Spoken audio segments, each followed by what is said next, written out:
Hello everyone and welcome to Realignment. This is our very first campaign on our very first show using the Pathfinder 2nd edition rule set. We are super excited to be here, also very, very nervous, as you can tell. My name is Gianni. I will be the GM for this campaign. I'm joined here by our cast, Tom. Hey. Luke. Hello. And Claire. Hello. If you're a fan of Pathfinder or D&D already, you'll be able to follow along pretty easily. But if you are new to either of these games, we do have another video which is giving a bit of an introduction into Pathfinder 2nd edition specifically, and that's for people who may be new to role-playing entirely, so you can go check that out. You can also hear a bit more about us and the show itself. We have a bit of a roundtable discussion where we go into a bit of detail about it. You can also find that in one of our other videos. I would also love to shout out a few people who have really helped us along the way. It's been a few months in the works, and there have been some people who have helped a lot and worked very hard to get us where we are today. So our set and prop designers, Ebony, Tyler, and Regan, who made all of this beautiful stuff that we get to sit and play in, not just for this show, but for our regular gaming sessions now. It's awesome. Thank you so much. For Cam on the cams, making us look well lit and beautiful. Patty giving us clean and rich audio. Thank you, Pat. Thank you, Pat.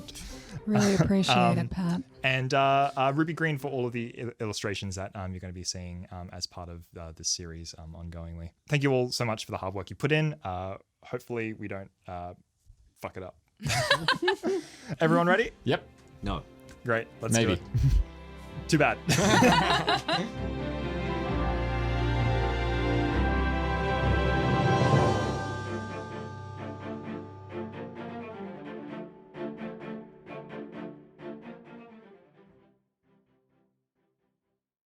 In the north of Ancora, spring heralds a thrum of life and hope. Frost melts to dew on verdant meadows, bees and butterflies throng to blooming flowers, and twittering birds welcome a dawning land. A magic steeped deep into the mountains and the earth hums, and people rouse excitedly to a changing season. Festivals and feasts energize sleepy hamlets and villages, while towns and cities become painted with noise and colour for the end of winter. But there is one event that becomes the talk of the land every year, from awed murmurs of the common folk to dinner conversation at every noble's table.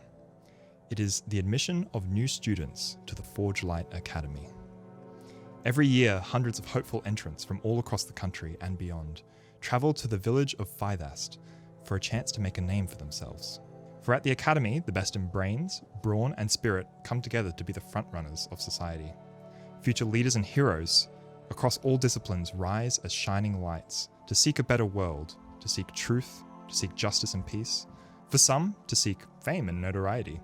And for many, to seek adventure, lost secrets, and treasures. But every legend has an origin, and every hero, their beginning.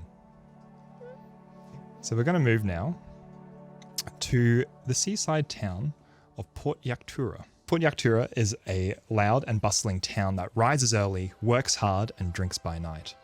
An old seaside town, stone buildings and cobblestone streets wind and sprawl along the bay, where 100 boats sleepily roll from side to side with the tide.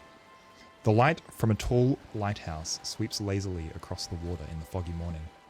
There is a layer of grime on the town, and its people, from the salt, water, and seagull shit. The heavy stench of fish and salt is inescapable, but safe from all the smells and sounds of the street below. Atop a headland looking out over the bay, a beautiful brick manor stands in the morning light. A sound of clang, clang, clang rings out across the headland as two figures clash swords. Tom, can you please describe your character? You see a young-looking half-elf boy dressed in a simple long-sleeved tunic with a beautiful kind of blue kind of vest that functions as his armor. And at his side normally, but now in his hand, you see his long dueling sword. And he's got long orange hair tied up in a short bun and deep bright purple eyes. Cool. So your opponent stands a few meters away from you. He's a couple of centimeters taller.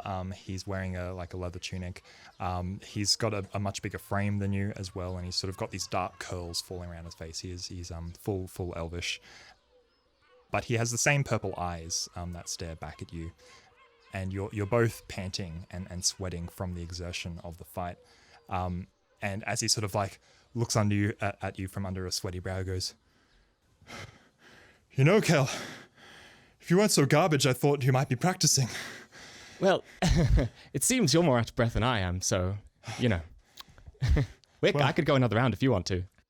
You could talk all day, and then you hear a biting enough from the sidelines, and there's a shade cloth sitting on the edge of the pitch, and you see two figures standing there. One is like a shorter elvish man who has a mess of black hair on his head, but he is wearing a finery of noble regalia and a coat that wears your signature blue, house royal blue color. Standing next to him is your aunt Primera. Who is the Duchess of Canholm. She is much taller than your uncle is, and she has a long blonde hair done up in quite a sort of obnoxious Marie Antoinette updo, and she has the same purple eyes as you do as well. And she sort of strides out onto the pitch between the two of you as you're sort of like throwing these banters at each other. And she says, "I did not agree to send you to the academy so that you could indulge that reckless tongue of yours. Straighten up, stop chatting, and get back to practice." Yes, Aunt. "Fix your grip." It's pathetic. And she turns to Taris as well, and she says, "Taris, quit holding back. He needs to learn what it's like to lose." And he goes, "Yes, Mum." And she strides back to the shade cloth. And he looks at you much more seriously now. He says, "Your right foot, it's a bit slow on the pivot. You could pick it up." Thanks, cousin. And he raises his sword in preparation. So I would actually like you to roll initiative for me, please. That is going to be an 18. You're going to go first. Ah. So you are both standing facing off with dueling swords, practice swords, I should add, in your hands. You don't have your normal leather armor on, so your AC is only 15 currently. And he is sort of circling around you. And in that sort of moment of poise and as he's sort of like getting back to his position, you have the chance to move first. So what do you do? I'm going to immediately lunge in for a feint and try and draw him off guard on his left side, and then pivot and strike at his right. Great. So you have 3 actions every round. So that'll be 1 action to move up to him, 1 action to do a feint. Roll me a deception check. Yep, that is a 19. You catch him off guard as you sort of like run in, and he sort of like seems a bit confident as you're coming in, and he's sort of ready for it, but then you make a quick step to the side and then do my strike. A strike. Yep. The strike is a 16. 16? Cool, yeah, that'll hit. So Nice. roll your damage. 2. I rolled a 1. Cool. Cool. So you catch him off guard, and then your sword comes around, and he pivots just in time to sort of like knock it off a little bit, but you manage to catch him on the side and give him a thwack on the side of his shoulder, and he stumbles back. I shout, "Aha! First blood, dear cousin." But it won't be the last. And he lunges in for you, and he in turn does his own feint. My deception DC will be 16. Cool. But you're ready for it, and he comes in and he goes to sort of like duck around, but you manage to skirt around with enough speed to dodge it, and goes for a strike, which will not work. And he sort of like dives past you as you step out of the way elegantly. Oh, so derivative, cousin. He raises his sword, and you can see that he goes into a parried stance, ready for you. So he's going to be a bit more defensive coming around. So it's your turn again. I'm going to look him dead in the eyes and say, "You know, I've heard rumors in the town that, well, let's just say the sword seems to be the stiffest thing around that you possess." And I'm going to try Bon Mot. Cool. So how does that work? So Bon Mot is a diplomacy check, basically, and if I succeed, it's against their will DC. If I succeed, they're distracted and they gain a -2 to perception. And that is a 16. Yeah, cool. That works. And you see, he kind of like takes a step back, and he's like, "How did you? I mean, what?" Cool. So you've caught him off guard. That's going to give me panache, so I'm going to then go in for a finisher attack. So tell us what panache is. So panache, as a swashbuckler, is basically it represents your kind of swashbuckly, kind of charismatic, kind of like prowess, essentially. So when you have panache, you gain a bunch of benefits, and because I am a wit, I gain panache whenever I succeed at one-liners or tumbling or any other sort of swashbuckly style acts. Yeah. And it gives me some bonuses that I can use in some fun ways. Yeah, cool. So from the effect that you see this quip has, you gain a bit of confidence as you see that he's a bit rattled from it. You can take the rest of your actions. What are you gonna do? Yep, I'm going to move in for a finisher attack, and I'm going to use my confident finisher ability, which basically means I make a standard melee attack, and if I hit, I do a bunch of extra damage. Cool, go for it. And that will be a 23, no, 22, which I assume is going to hit. Yes, yeah, that'll be a clean hit.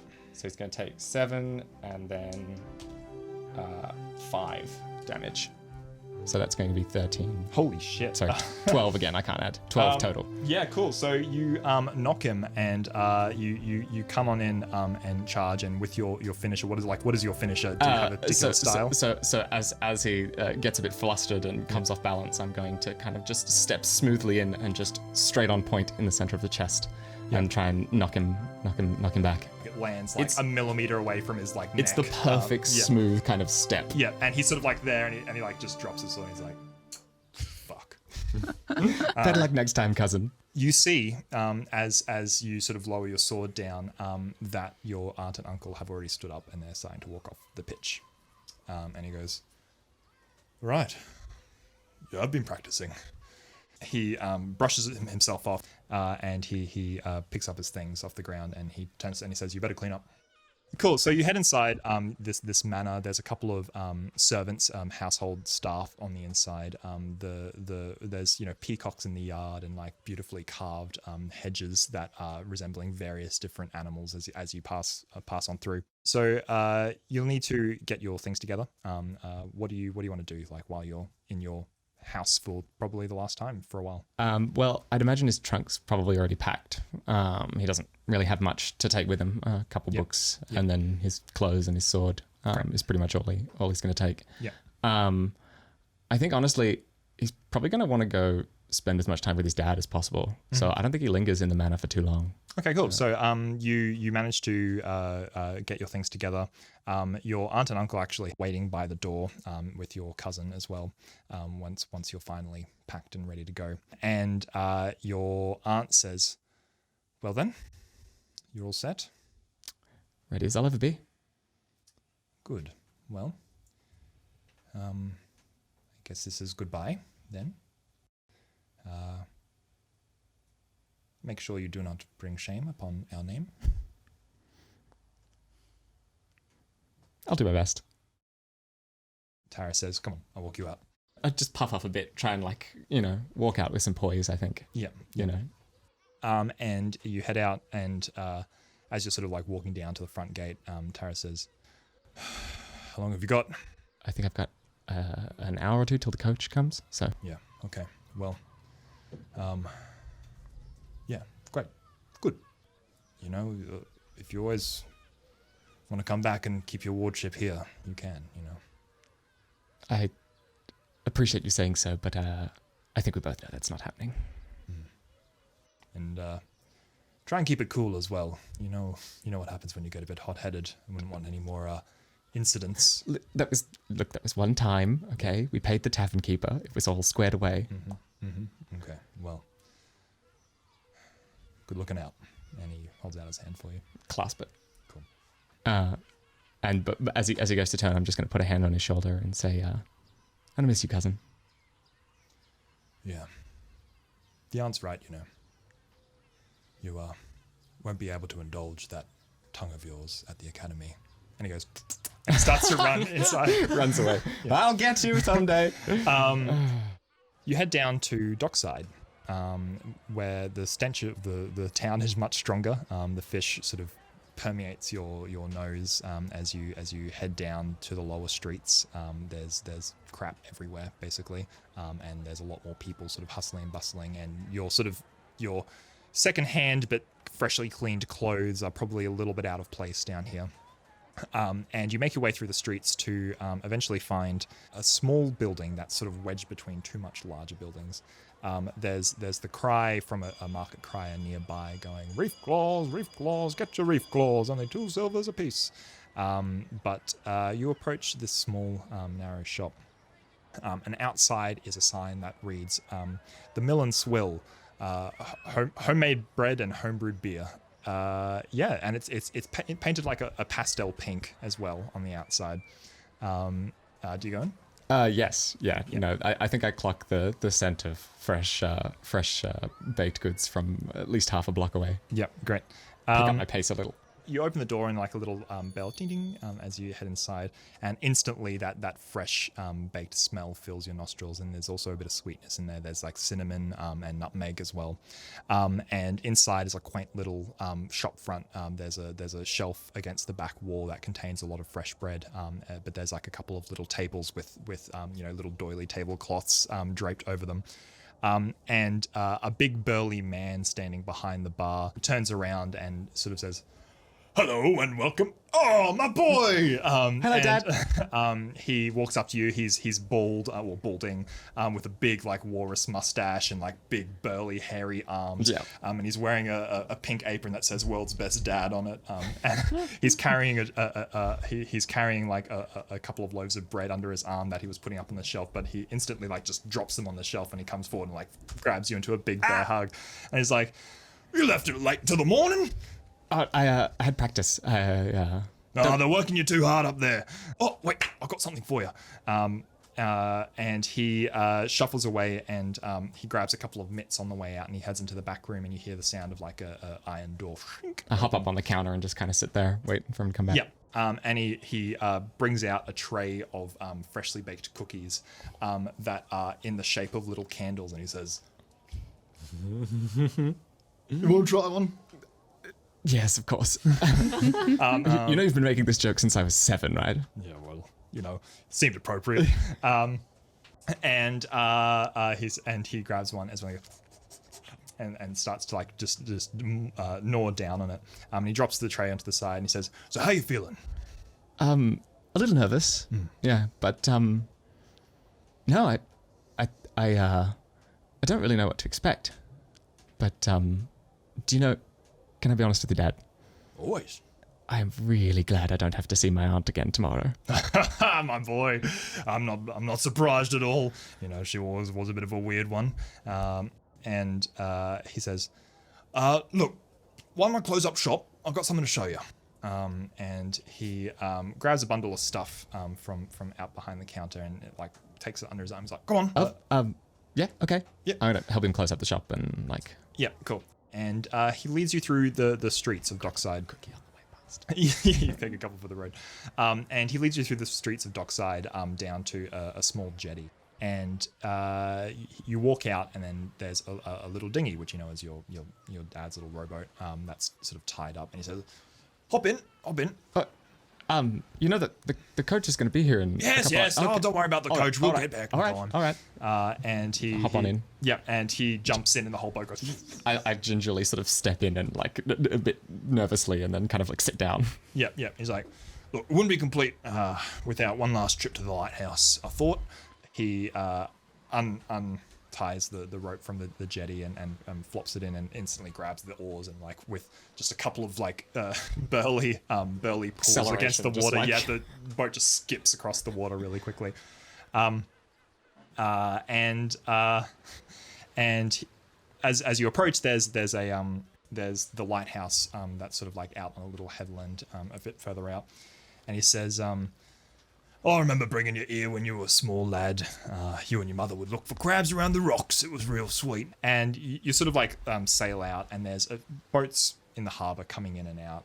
There's sailors on large ships that are skirting around, fresh from fish trawling or or ventures across the sea. And there's one ship that sort of like pulls up sort of like alongside you. As they come out, they're singing a familiar song that you heard 1,000 times as you're down these docks, because a lot of the time the sailors will be singing around the pubs and the places that you've been snuck into with your dad. And they're hoisting sails and like, you know, grabbing buckets and you know, tying ropes and everything.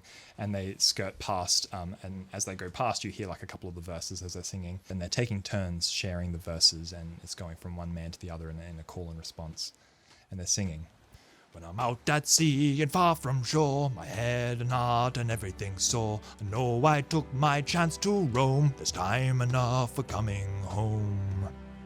And then another guy picks up, "When a siren's call would call me down, and I think that I'd surely drown. I bless my stars I'd not die alone, there's time enough for coming home."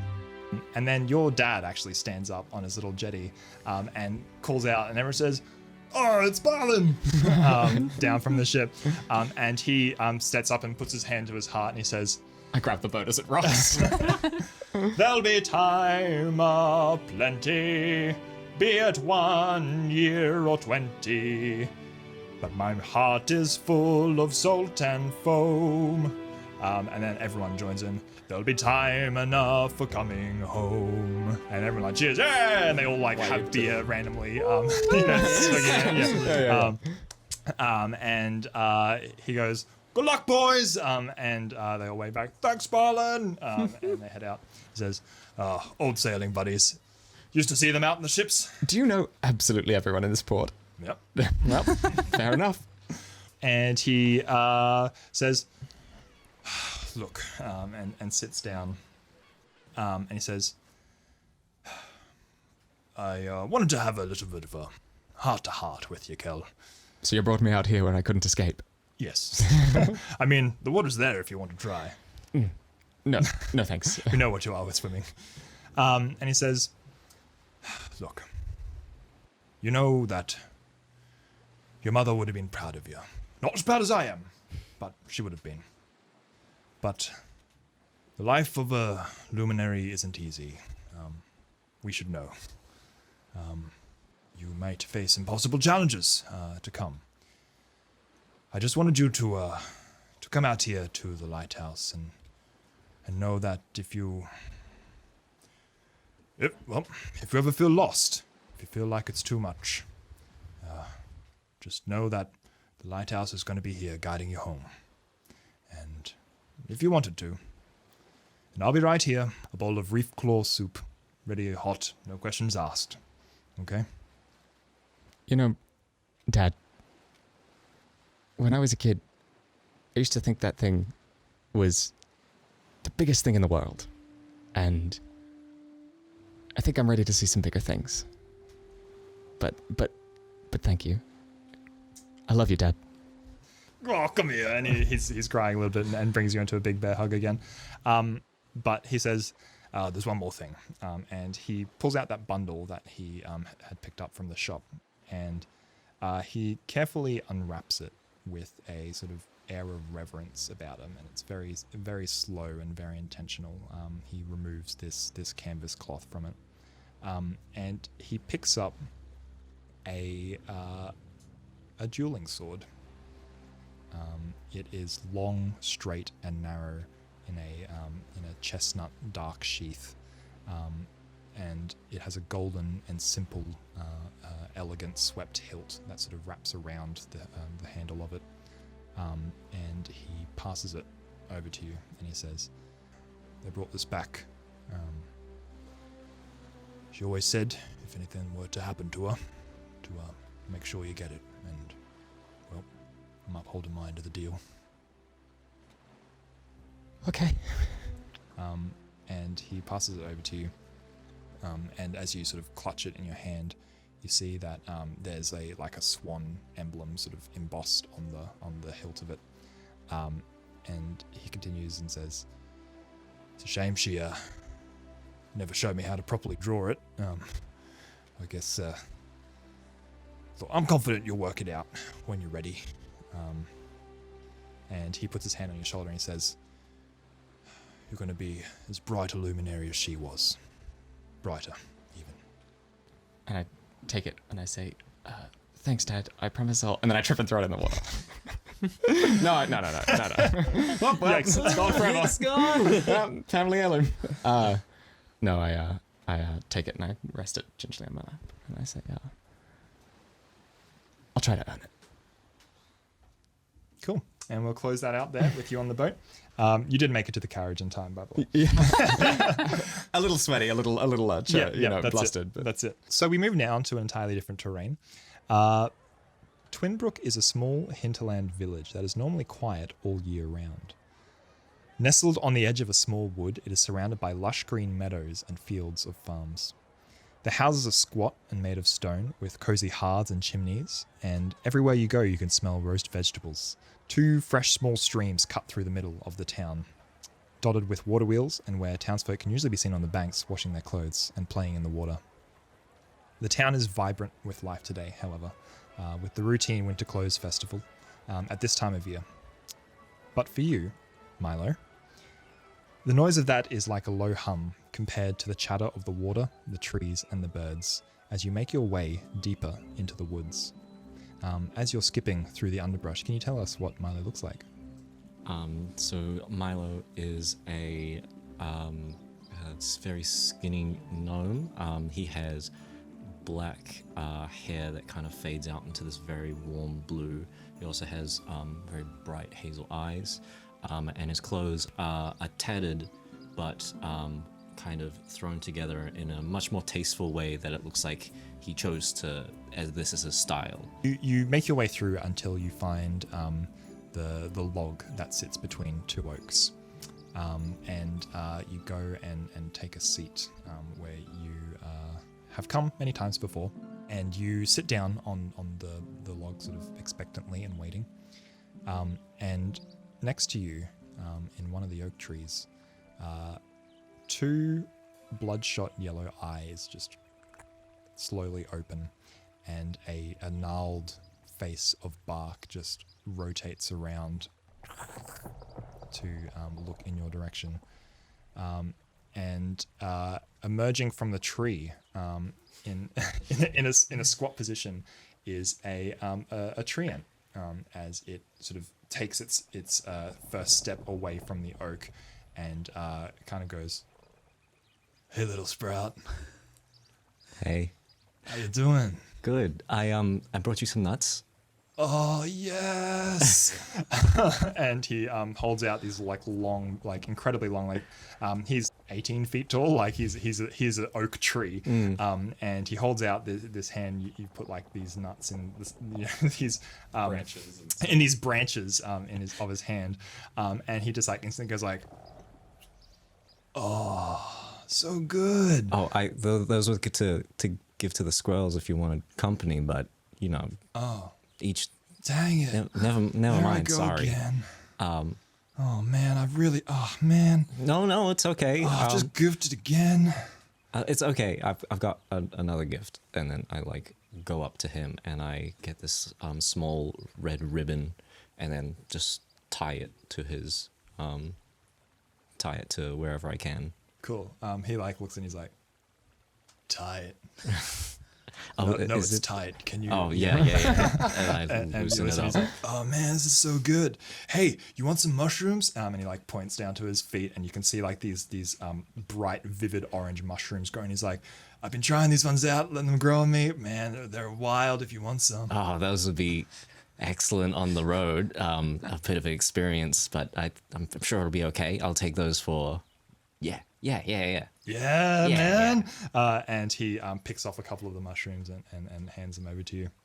And he says, What do I owe the pleasure? Coming out all this way into the woods just to say hi to your old friend? Man, I feel so warm and fuzzy inside.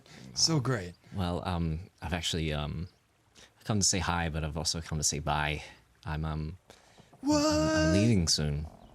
Oh man. Yeah. I mean, I'm happy for you, but where are you going? Well, I'm going to this academy. I'm gonna try make a name for myself.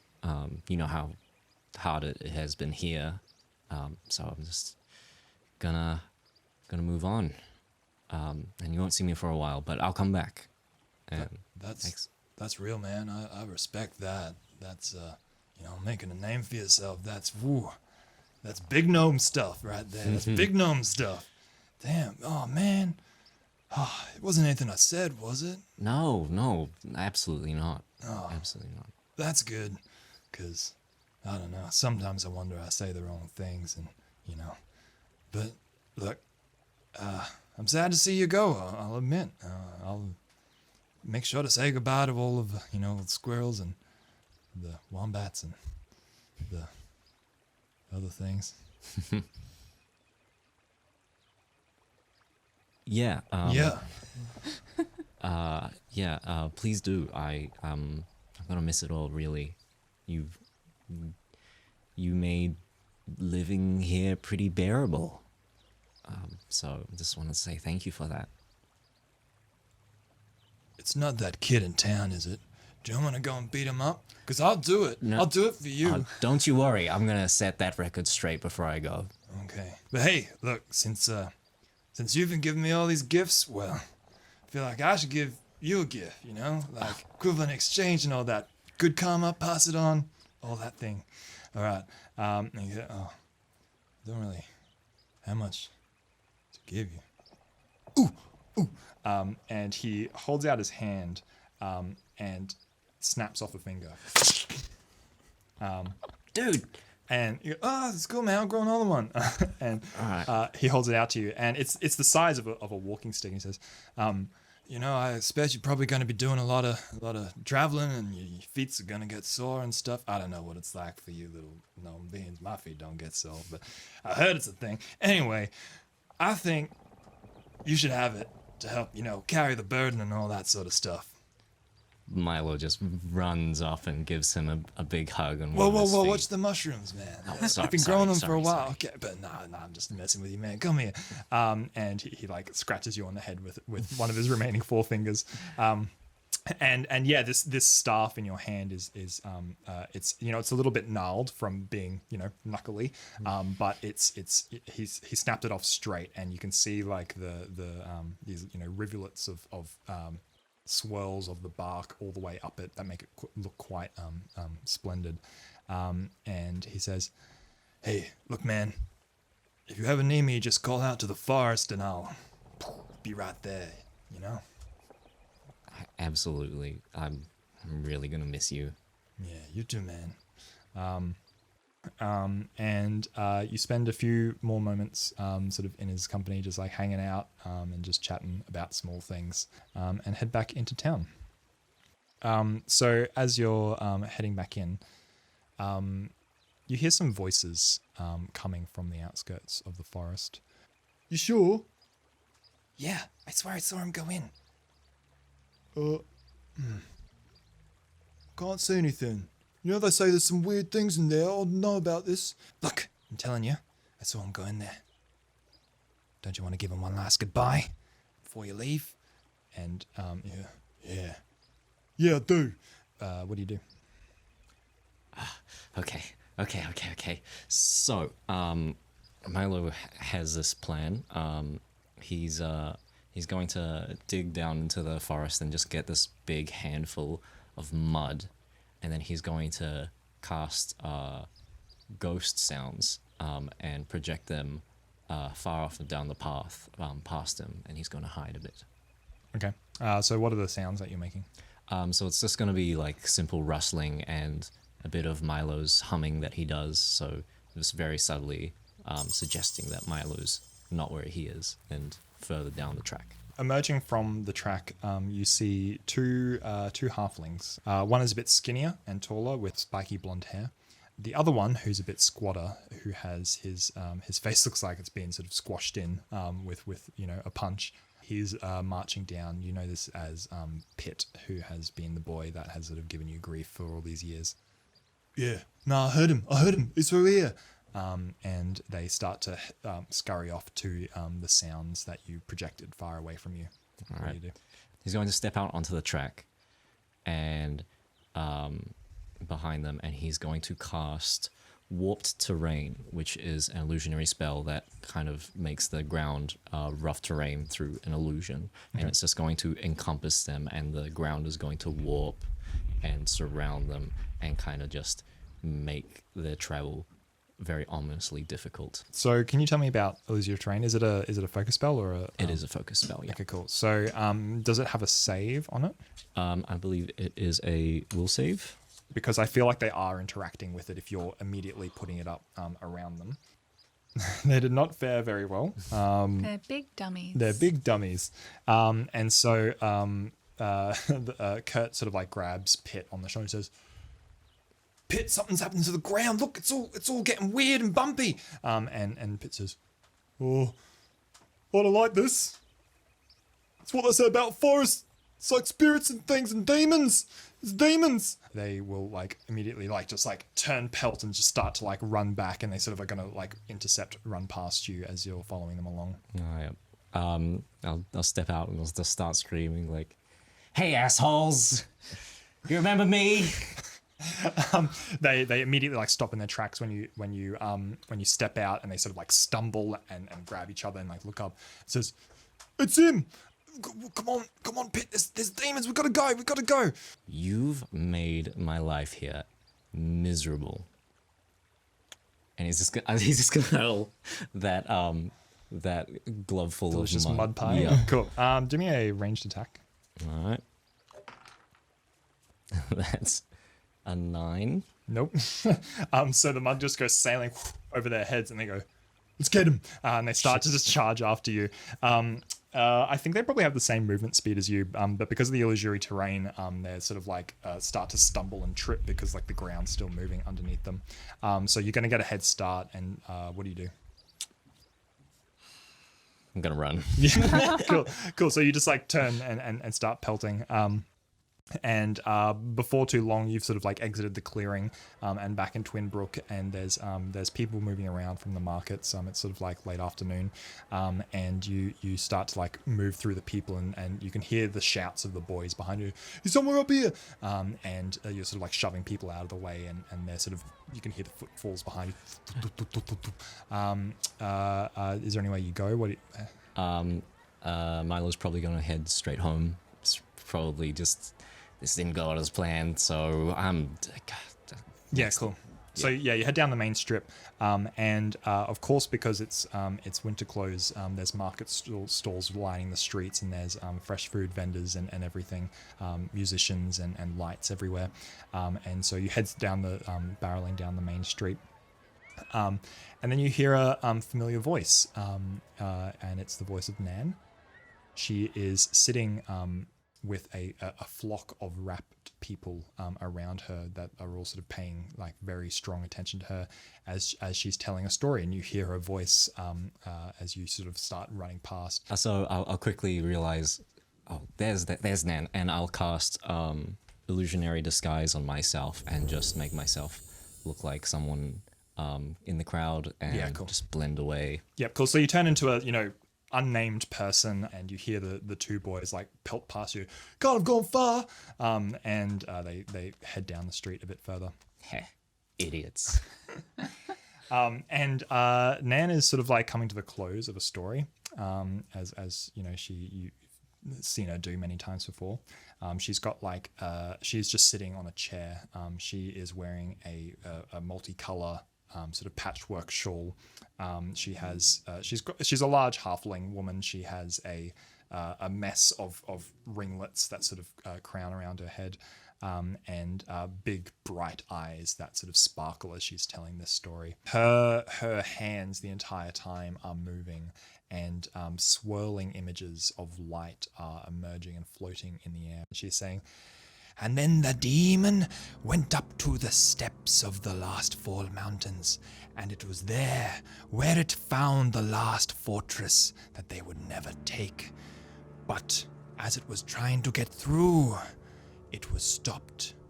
A single elf stood in the pass," and she conjures forth this image of this black sort of beast that looks like an enormous dragon that's sort of crawling up the mountains, and then a solitary individual standing guard against it. And she continues, "The demon approached the elf and said, 'I have razed 100 towns and villages to this point. You do not want to be counted amongst them.' And the elf stood and said, 'Then let no more fall. You will not pass through these mountains today, demon.' And so the demon, goaded on by the challenge, charged forward and took a swipe at the elf. And the mountains shook as its blow struck true. But when it moved its terrible claw, the elf remained, brandishing a shiny coppery shield." She brings up this image of this long blonde-haired elf wearing this shining plate armor and brandishing this copper shield. "For the elf was Clypeus, one of the first luminaries, and they have a shield that can never be broken. And so the demon said, 'Well, elf, I shall continue on my way to the fortress beyond, and I shall destroy it. Be damned with you.' But the elf was wise, and Clypeus said, 'You would destroy 101 cities, but could you live down the fact that you were defeated by one elf?' And the demon roared, and it charged forward, and it swung again and again to try and beat down the elf. But they stood, and for 7 days and 7 nights they fought there in the mountain pass, until a comrade of Clypeus arrived, a dwarf by the name of Gladius, who brandished a golden sword that could cut through anything. And they charged down the mountains with an entire legion of giants, for Gladius was a natural leader, and he was the only one who could summon all of the tribes of giants together. And with their combined might, they came for 7 days and 7 nights to try and bind the beast together. And when they had it pinned, Gladius stepped forward and struck the demon in its chest. His sword, that could cut through anything, opened a gash in its diamond-like hide, and the demon roared in pain, and it knew this battle was lost. So it fled the mountain pass, swearing to return another day. But there was a third. Tracking it for 7 days and 7 nights was the gnome Arcus. She was cunning, and she was smart, and she followed the demon till its rest upon a far mountain top. She stood across the valley at another peak, and only then did she challenge the demon and say, "Your time is done, demon. You die today." But the demon laughed. He said, "You are but a small gnome, several mountains away. You cannot hope to strike me down from there." But Arcus, she raised her silver crossbow, which could never miss, and she fired a single silver bolt, which flew through the mountain tops and struck the demon right where Gladius had opened its heart. The demon fell, and all the citizens from the 100 cities it had razed came that day to pin down the demon, each taking from it a single black scale which were the heart of its power. And the 3 luminaries, Gladius, Clypeus, and Arcus, arrested the demon and locked him deep underground, never to return again. And how should I know? Well, I was there 1,000 years ago, and I took many scales, which I have for you today if you wish to purchase for a single silver piece each. And she holds forth a bag, a whole tray of these black shiny scales, and people just like surge forward and hold up pieces, and she goes, yes, one at a time, I'll take them all. And after a flurry of exchanges of pieces and scales, she takes them. And she packs up her things. She sees you still in your disguise, Milo, and she says, "Right, we best be off then." And she sort of like hurries through. She spots a couple of guards like down the street. She says, "Right, let's go." And she continues on. And before too long, she says, as you're weaving your way through the street, she says, "Where have you been?" I was just saying goodbye to. "I know, but we have precious few times together, and this is the last time I'll get to see you for a long while. You didn't want to spend it with old Nan." Wow, you were busy trying to sell those scales, I see. This is true. We got to make a living somehow. Yeah. And she takes you around to a back alleyway where no one goes. It's behind like 3 shop fronts that sort of like close in together. And there's a sort of like little lean-to that's been strapped together in there. There's a large canvas cloth that runs down from between the buildings. And you both step inside, and inside is a strange assortment of like trinkets and weird artifacts and things that have all been sort of just stacked up and piled up together. There's sort of 2 messy beds that are inside this space, and a stack of books everywhere as well. And she says, "Now I hope you've been practicing. Done your times tables? Yes. Done your periodic tables?" Yes, and he does his tell, which is fiddling with his ring. "Oh, done your periodic tables?" No. "Well, there'll be some light reading for the travels." And she picks up a book and like stacks it on you. She says, "And how you feeling? You ready to go?" I think so, yeah. No. I need to get better at this. I will be going. "Well, that's the truth of the matter then, isn't it?" And she gathers up a few things and she says, "Oh, that's a nice stick you got there. Where did you get that from?" You're not getting it. "Oh, dang it. It would sell for a pretty penny." Definitely not for sale. "Okay. Fair enough. Everyone to their own." And she keeps herself busy and she says, "Want any food before you go?" I could do with a bit of something with honey if you have any. "Okay, yes, okay." She's got some like old stale bread that she sort of heats up by the fire, and gets a little pot of honey that she's like, it's only a very little pot, but she's managed to sort of like squirrel it away, and she like pulls it out and she says, "Guess it's a special treat while you go." And she puts it on a plate and hands it over to you, and she sort of like is busying herself. You can tell that she's like trying to keep herself like really occupied, like she's not normally this like scattered. And she says, "Oh yes, right, I got something for you on the table over there.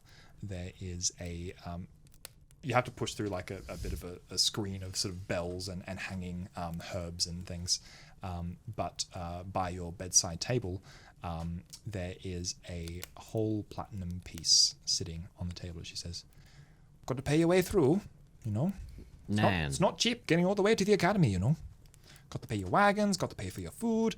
I was gonna figure it out. Well, we know how that usually goes, don't we?" And she has bundled up all of the books that she wants you to take, and she passes them over to you, and she says, "Got your spell book?" Yes, "You've been practicing?" I have. Very recently. "Good. Because, if things go south at any point in time, you're number 1, okay? Look out for yourself." Okay? Absolutely. Yeah.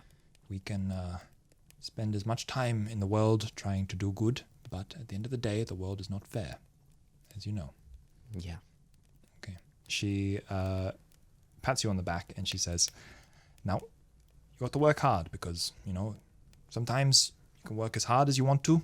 Things might still not go your way, but that just means you have to work even harder, okay?" Okay. I work the hardest I can. Mm-hmm. "Keep your the tenets of Marigold against you." And she sort of like brings out an orange sash, and she like puts it on your shoulder, and she says, "Remember, any lie that serves good in the world may as well be the truth." Okay. Yeah. Good. Right. Is there anything else you'd like to do while you're at home? He'll pull something out of his bag and he'll present it to Nan. Is it nuts? No. He needs to save those. He pulls out a little wind chime made out of different woods and small iron pieces, and he just hangs it up at the front of the lean-to and says a little bit of a warding charm for you know what. Keep the mites away. Yes, I know. No, never mind. No, she winks at you and says, "Yep, good, thank you." And she bundles you in for a hug. And she says, "Safe travels." Thank you for everything, Nan. You didn't have to take me in, but you did, and I'm very lucky to have you. Yep, and you'll continue to have me every time you come back, and make sure when you're big and famous, you'll come back and, make a nice dinner for me once in a while, okay? Oh, yeah, absolutely. And I'm going to come back, and I'm going to come back big and famous, and you're going to see all of your work paying off. That's what I'm talking about. And you set your chin to the sky. You grab your pack of things, your purple cloak, and put it over your shoulders, and your walking stick. A silver penny feeling quite heavy in your pocket, platinum penny feeling quite heavy in your pocket, and you make your way. And not long after you get out of town, and you're in the wilderness again, there's sort of like a twittering of birds sort of keeping you occupied as you try and name each one as you've learnt over the years. You hear a voice behind you. "Oh, you're joking." And you turn around and Pitt is standing there. He has a backpack on, a few things together, and he says, "What you doing on this road then?" No. I'm going to become a luminary.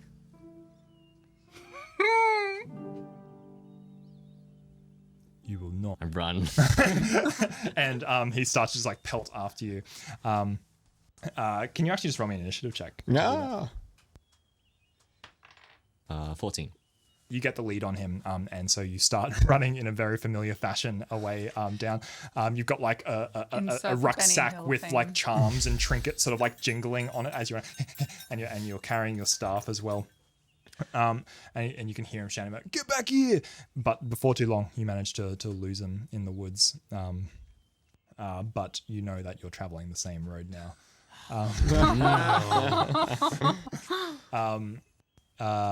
Cool. And so with a sigh, you set your face to the wind and continue to march forward when you think it is safe. Let's move forward now, and we're actually going to go to the town of Fythast, where the two of you are heading separately. Fythast.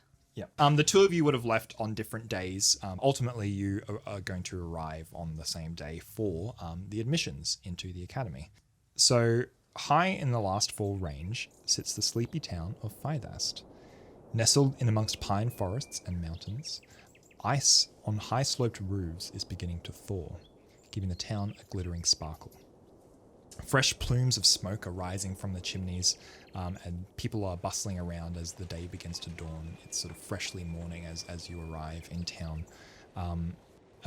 Some people are going about their daily business, going to the bakers, going to the markets, but there's actually already a gathering of people at this early hour on the outskirts of the village, just by the woods. Where dozens of carriages and horses can be seen amongst a crowd of people that are already there gathering, and there's sort of like a murmur of excitement in the air. And there's a voice that sort of rings out as the two of you make your way into that crowd. And the voice sort of sings out above everyone a bit louder than you would expect. "Admissions, please make your way to the front of the crowd. Make your farewells timely and refrain from dramatics, please." And you see a rotund man standing atop a soapbox at the head of the crowd. He has sort of like slicked back hair, like a little like pencil mustache, and a like ostentatious like suede plum suit on. And he is sort of ushering this excited group of people forward. And you can see in the crowd there's individuals of all backgrounds, mostly youthful, but a lot of them are of varied ages. And they're all carrying various bags, equipment, weapons of all different kinds. But there's a larger crowd behind them that consists of families that are animated with, hugs and tears and reassuring smiles amongst them. And you hear the voice again say, "Please leave your horses and carriages at least 50 feet away from the crowd, please, so that we can get everyone in nice and close." As he's sort of saying that, a carriage with these white horses pulls up in the front of the crowd. And you see like a small frown, flash across his face, and he says, Sir, please do not park your carriage there." And the carriage doors burst open, and these two quite noble-looking members of the family sort of step out. And there's a small boy that sort of trails out behind them, and they're carrying these suitcases that are too big for them. They sort of stumble out. He's got mousy brown hair and big sort of glasses and freckles. You hear a, "I said," and then instantly the entire carriage lifts off the ground into the air as the sort of stallions are whinnying and sort of pouring at thin air, and the entire carriage moves 50 feet back and just plants gently back down onto the ground. And you turn back and you see that the man on the box is just sort of gesturing, and he says, "Please step back." "Very good then. I think this is probably everyone, so let's move on with the formalities. I am Dean Pomus of the Forgelight Academy. I am here to monitor your admissions into the Academy today. It is my great honor to officially welcome you to the entrance exams of the Academy." He takes a moment to dab his forehead with a small kerchief, and he unfolds a scrumpled up piece of paper from his breast pocket.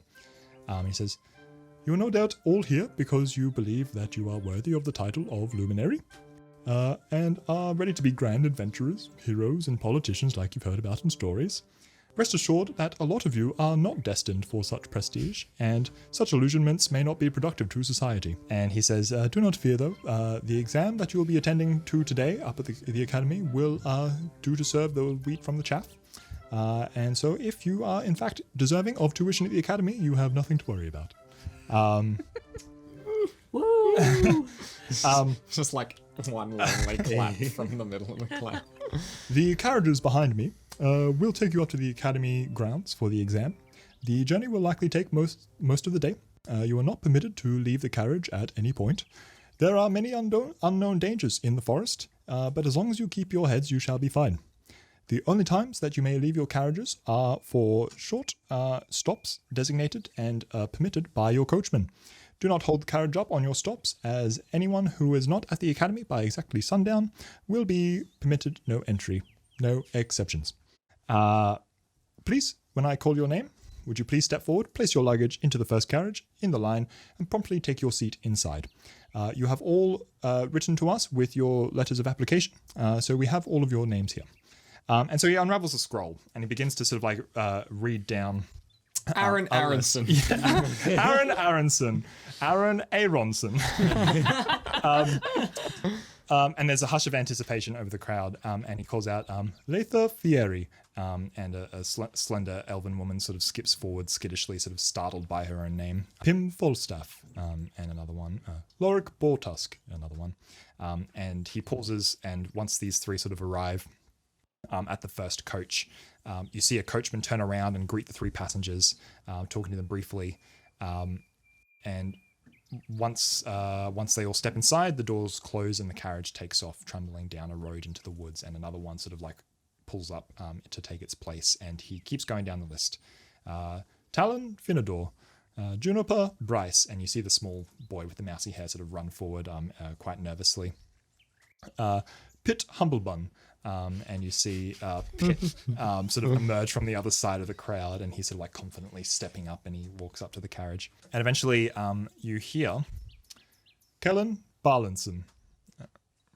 Yep, I try and saunter up towards the carriage very confidently, and throw my bags in, and as I go to the carriage, I trip, land straight on the ground in front of everyone. You hear a giggle behind you. I just get up and just get in the carriage. Yeah, how embarrassing.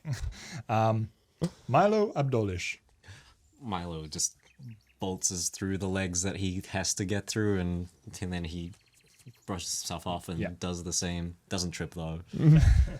And the dean kind of frowns at a second at the parchment. He says, "Beetroot Sunrise." And he kind of like looks out. Oh, Is there a that's me. sunrise? That's me. Yeah. Hi. Sorry. Yes. Hi. And I To the just. front, please. Yes. Okay. And I walk up, and I'm not meeting your eyes, but like I'm kind of like glancing and. What does Beetroot look like? So, how tall are you as a half elf? Reasonably, like 5'10", maybe closer to 6. Okay, so I'm like about 6'5", 6'6" or Oh, so. wow. So half orc, and I'm like a sort of light purple lilac-y kind of color, and my ears are like a little bit pointed as well, which is a little bit unusual. And I've got a beanie on at the moment because it's quite cold, so you can't really see, but you can kind of see like some hair that seems to be tucked up, and it's dark hair and dark eyes and little tusky boys orc just tusks, yeah. just sticking up. Oh my god. And just kind of wearing like a nondescript kind of green tunic and breeches, and I got a big pack, and I just seem extremely like unprepared for traveling. There's also like I'm kind of like holding my hands just kind of over my like chest area, and if you look closely, it looks a bit damp. Okay. Cool. So you, the three of you, arrive at the coach, and you've already chucked your bags onto the rack at the top. And there's a coachman there. He's got like a wide, broad-brimmed hat on, a big bushy beard. He's a human with a big pot belly, and he says, "All right, everyone in. We've got a long journey ahead of us. Just be careful of the floor under your feet there, sir." And he points at you as you're sort of like climbing, and he says, "Bit of war damage under the rug. Put your foot right through it if you're not careful. But everyone in."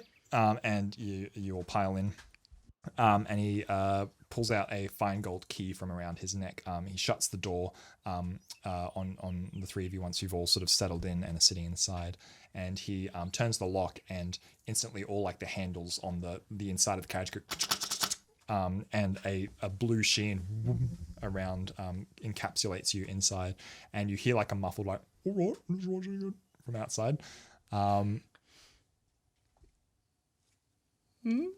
Right.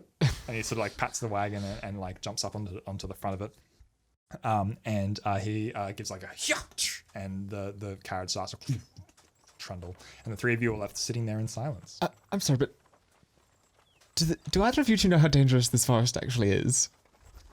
I don't really know. I've not heard of it before. Have you? Have I, G? You can roll a nature check for me. And that is an 18. 18, cool. Yeah, you would know that from hearing sort of like tales from like researchers and things who have sort of come and done expeditions through the woods in these parts, that there are woods surrounding the academy and up into the last 4 mountains that people generally like to leave alone. They're not usually like typically, places of extreme danger to stay out of, but people sort of have a bit of superstition around them. There's generally magical things in this area, so if you're not equipped, you don't want to be wandering around in the woods by yourself. Recalling that knowledge, I just give a sly smile to these two and I say, "Yes, I do know. But it should be fine as long as we don't enter that." I just don't know about you, but I've never been in a carriage that has an actual force field before. Doesn't that seem a bit, concerning? It is a prestigious academy. Maybe it's just to keep us extra safe. All that business about not leaving the carriage or anything, like... I'm sure it's fine. Okay. I think if we just stay in the carriage, then we don't have anything to worry about, like they said, right? Mm-hmm. I guess so. Guess we'll just kick it. And I chug a foot up on the seat. I'm just like, anyway, name's Kel. I'm Milo, and I'll stand in my seat just to look a little bit on eye level with these guys. Pleasure, Milo. And I'm sorry, I didn't quite catch your name. Oh, my name's Beetroot. Beetroot Sunrise. If you want, you can just call me B. You're gonna have to give me that one again. I'm sorry. Did you say your name was Beetroot Sunrise? Yeah, that's a normal name. right? Sure. Yes. No. Wonderful. Lovely to meet you. It's really nice to meet you too. You, Hang on. Don't want a cookie. What sort of cookie is that? Is that in the shape of a candle? Yes, it's a old family joke. The honey and almond. Oh, Honey, and just instantly just like sits down and starts Thank you. numbing it. Just starts eating it straight away. I like eat most of it, but then I like, there's a couple of crumbs and I just like put them down my shirt.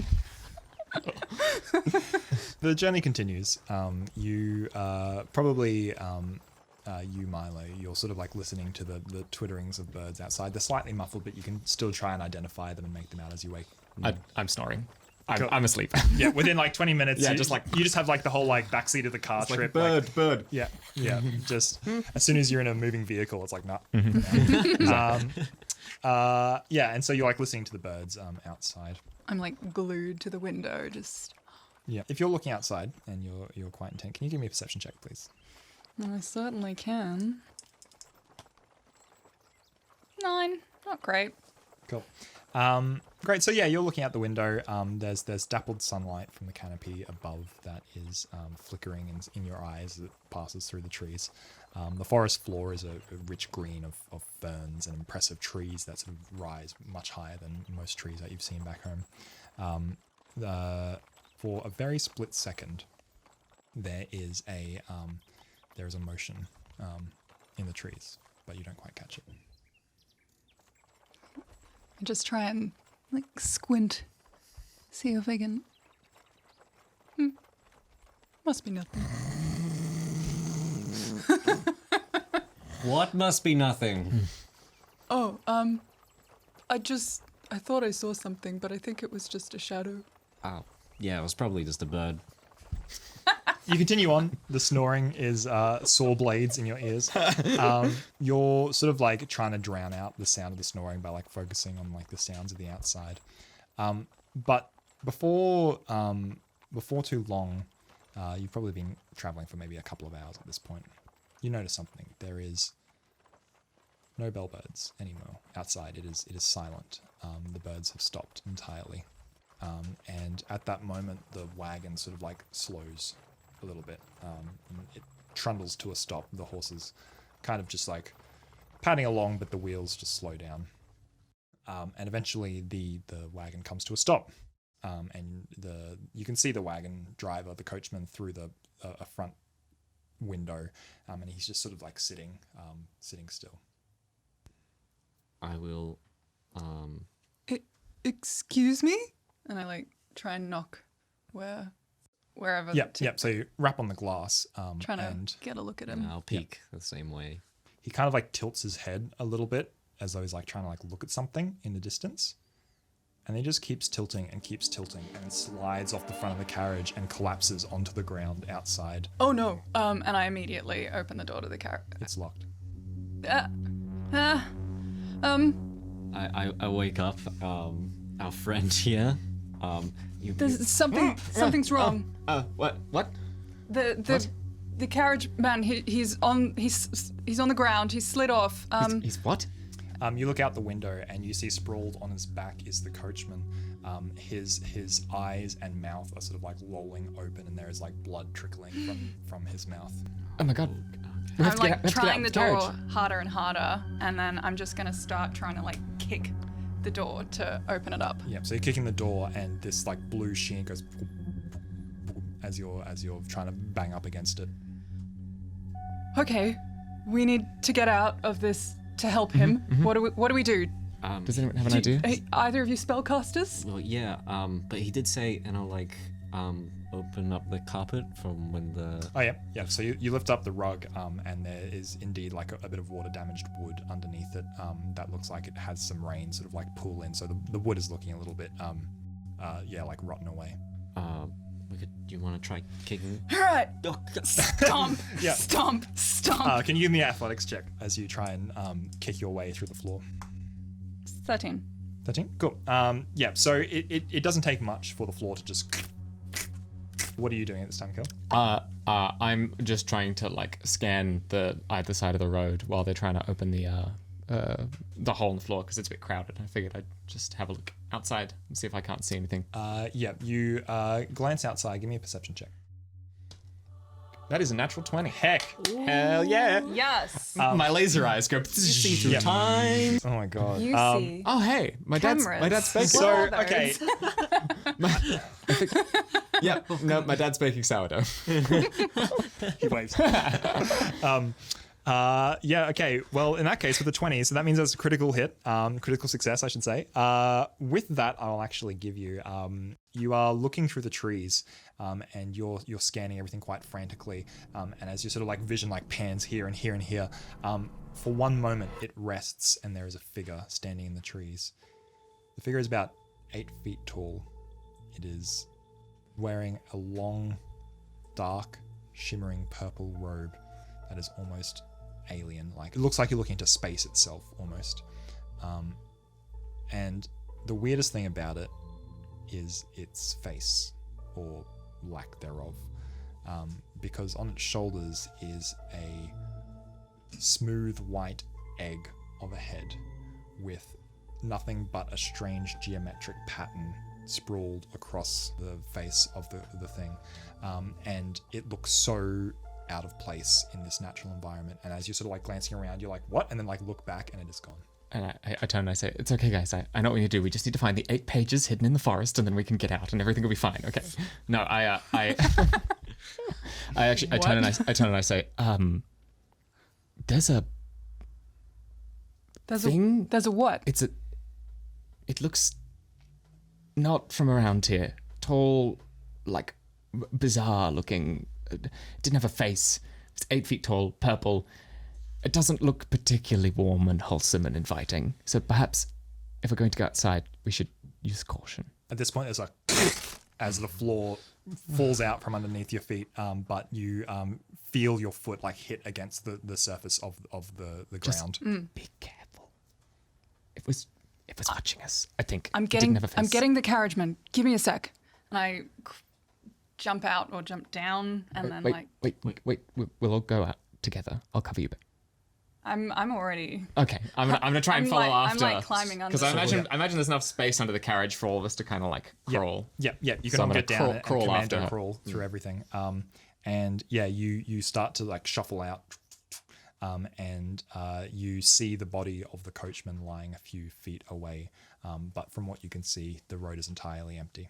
I'm crawling over to him, and I'm going to grab him and pull him underneath the carriage. You seize him and grab him and pull him under. What are you guys doing? I am going to we're all under the carriage still, yeah. Yeah. I think I'm going to try and sort of turn back behind us and see if there's any other carriages coming up the road, because we were in a convoy, right? You were. Yeah. So I'm going to try and look around to see if there's any other carriages nearby or any lights in the distance or anything. Yeah, cool. Yeah, so you spend some time like looking down the road, but it is just a straight, narrow road. There's the shade of the trees forms just like a black void at the end. There's sort of a few leaves falling, but other than that, there's just the sound of a breeze. What time of day it was? Did you say? You've probably been traveling for a few hours, so it's probably like about midday, maybe 1 o'clock at this point. Okay. Yeah. The horses, like with the coachmen that have fallen over, start to get like a bit antsy, and they start to like buck and like whinny a little bit. Do either of you know how to do any experience with horses? Because I've ridden a couple, but I don't know how to drive a coach necessarily. I'm more used to dealing with the stuff that they don't need anymore. Right, we'll unpack that later. You, Milo? No, sorry. Okay. Can I check if the coachman, is he like alive? You can do a medicine check for me, please. That's not gonna be great, but we'll see. What is with my garbage? 10. 10? Cool. So yeah, you check for a pulse. He is not breathing. He has no pulse, but he's unresponsive. His eyes are staring like into the abyss. And he's not breathing. He's not breathing. Okay. I'm gonna start like doing Get terrible CPR. CPR. Get him in the carriage. I'm going to try and calm the horses down and get us moving again. Oh, okay. I'll cover you. Yes.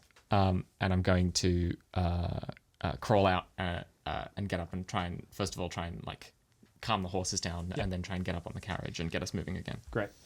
So I think. Oh god, I'm gonna screw this up. I think nature is handle animal. Is it? Oops. Well, Oops, that's going to be fun I don't for know us. if it's survival or nature. Hang on, one sec. I'm going to be real with you, Gianni. It's not going to matter. Yeah, command an animal. Okay. Well, it's a 6. Cool.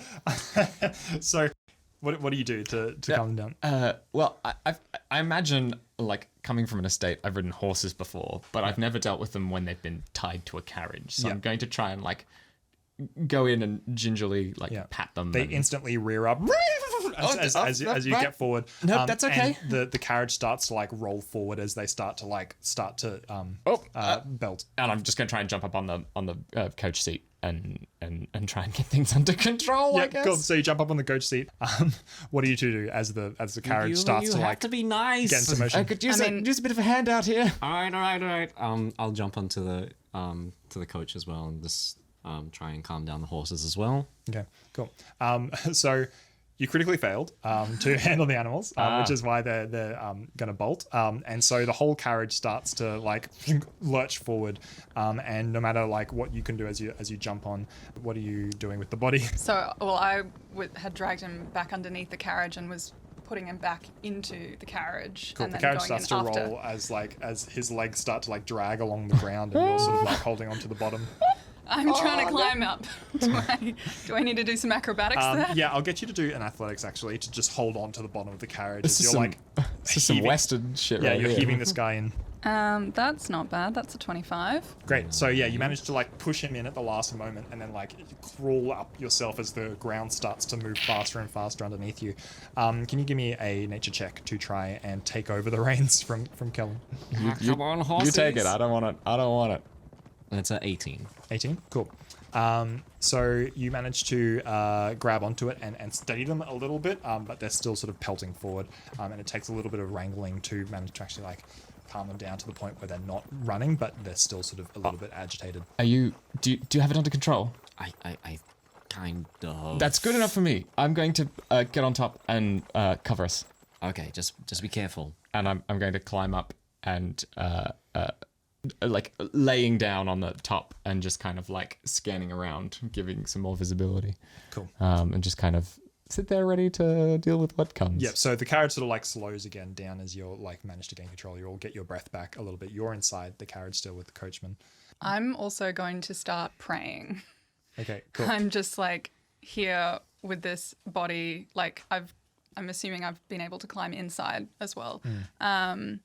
And I'm just like putting my hands on his chest and just, okay, you've done this before. You can do this again.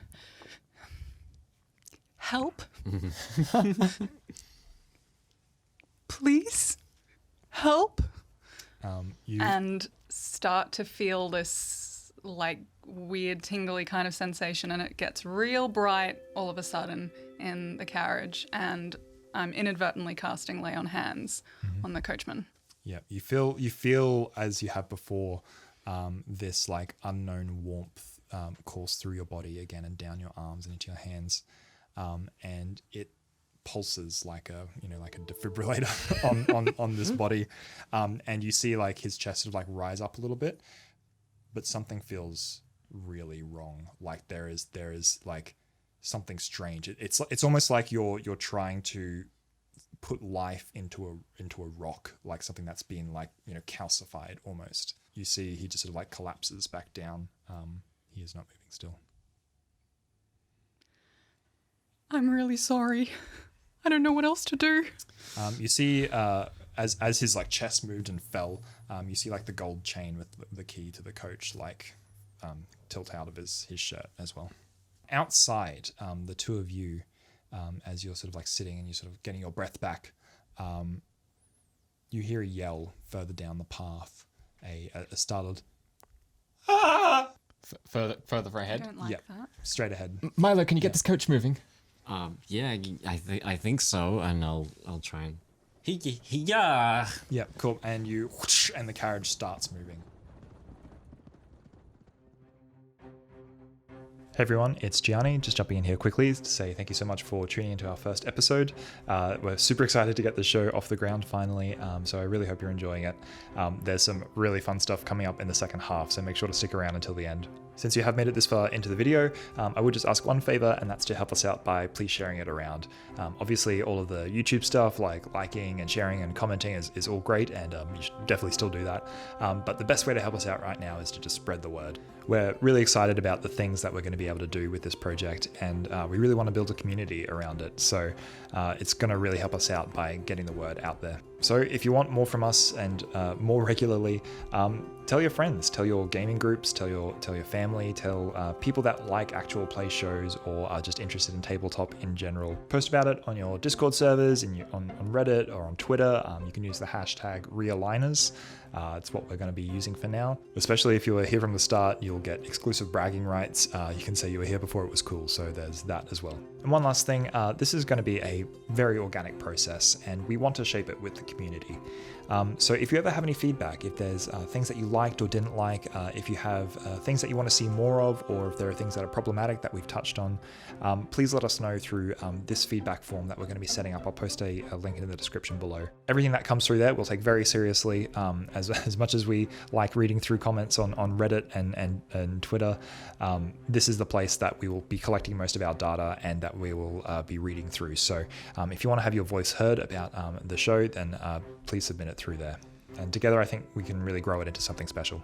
Well, you're probably sick of my voice already, so please enjoy the rest of the episode. A few minutes of trundling down the road.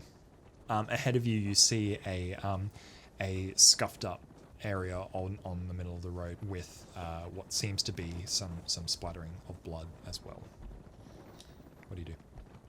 From my position on top of the carriage, I'm going to scout around to see if I can see anything. Cool. Give me a perception check. 15. You notice that some of the trails, like there's a disturbance on the ground, it goes off into the ferns to the side of the track. But you don't notice anyone or anything around. I don't see anyone around, but there's some tracks leading off that way. What should we do? I think we should keep going. Just leave them? You saw what happened to the coach driver. And that could very much happen to us. We can't just leave them. Actually, hang on. How is the coach driver anyway? Have you stopped the carriage? We should stop and check slow on. down. Yeah. And Yep. So you pull up next to the because I don't know Yeah. what's going on. Yeah, go get down and knock on the door. It's muffled outside. Yeah. I don't want to undo the force field. That's the thing. So I'm just gonna climb out the bottom again. Hey. Just poke my head out. Beetroot, Yeah. What's going on out there? I think somebody else got attacked. There's a disturbance in the road, but that we can't see anyone. Oh, I guess we better help them. Yes, that's what I was saying. Okay. And then I No, how's the coach driver? I think he's suffering from a slight case of death. Oh. And Okay. and I tried, but it didn't work. I'm sure you did your best. We should keep moving then.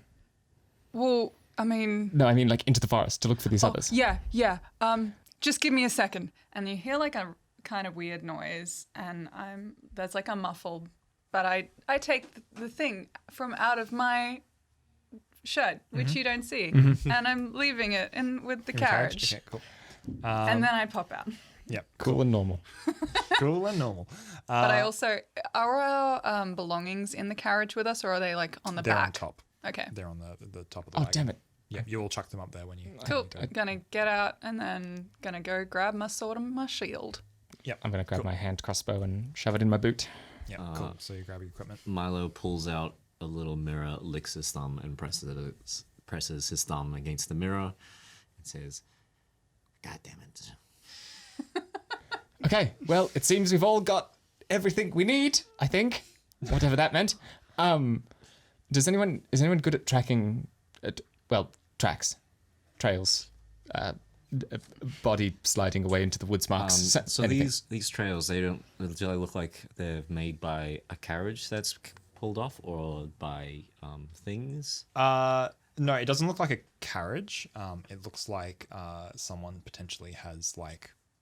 It looks like an individual has gone off in this way, but you can try and do a survival check if you would like to try and identify the tracks and see where they go.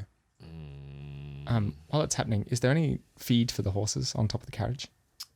I I go up and look. think there probably would be.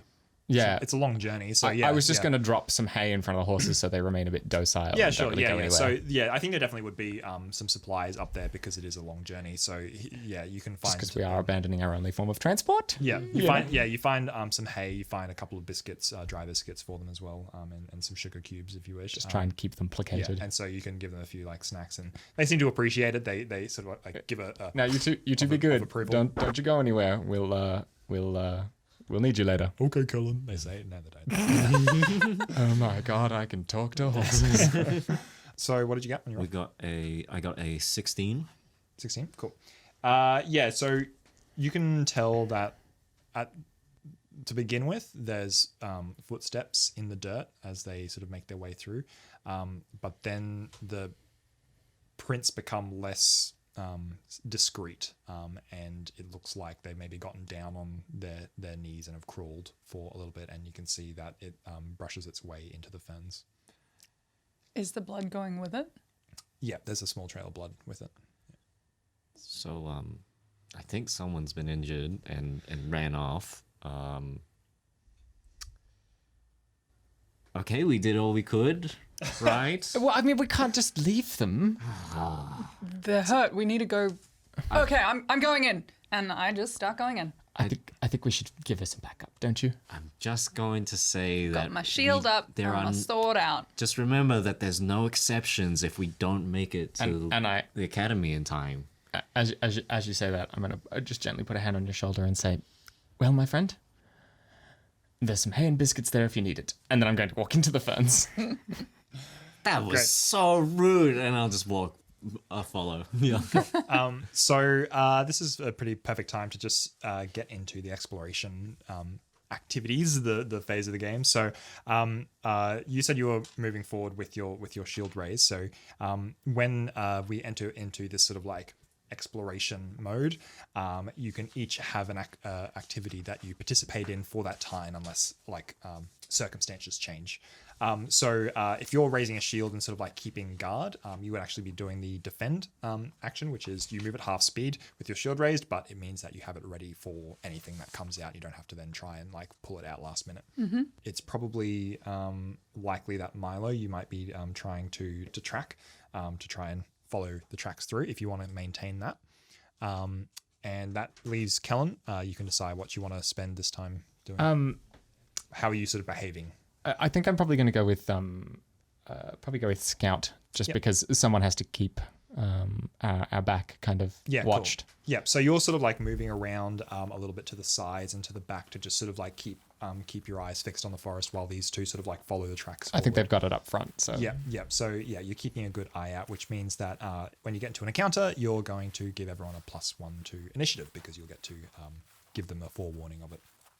And it's because of that and probably all of your efforts combined that eventually you follow the tracks into a clearing, and there is in fact someone that seems to be lying out in the middle of the clearing, but it's strange. They are a halfling man, it looks like, from what you can make out, because they seem to be wrapped up in some kind of shimmering web. As they are lying on the ground. And you can see as you sort of look around that there's this like thin sheet of silvery sheen that covers the ground around you. What do you do? I'm going to see if I can like pick up a rock or something and throw it onto the silvery whatever. Instantly it catches in the air in front of you and stays motionless, because right in front of you, which you haven't been able to see with your observation, is a very thin layer of fibrous webs in between the trees, stretched in front of you, and the rock is now sort of like sitting like in there.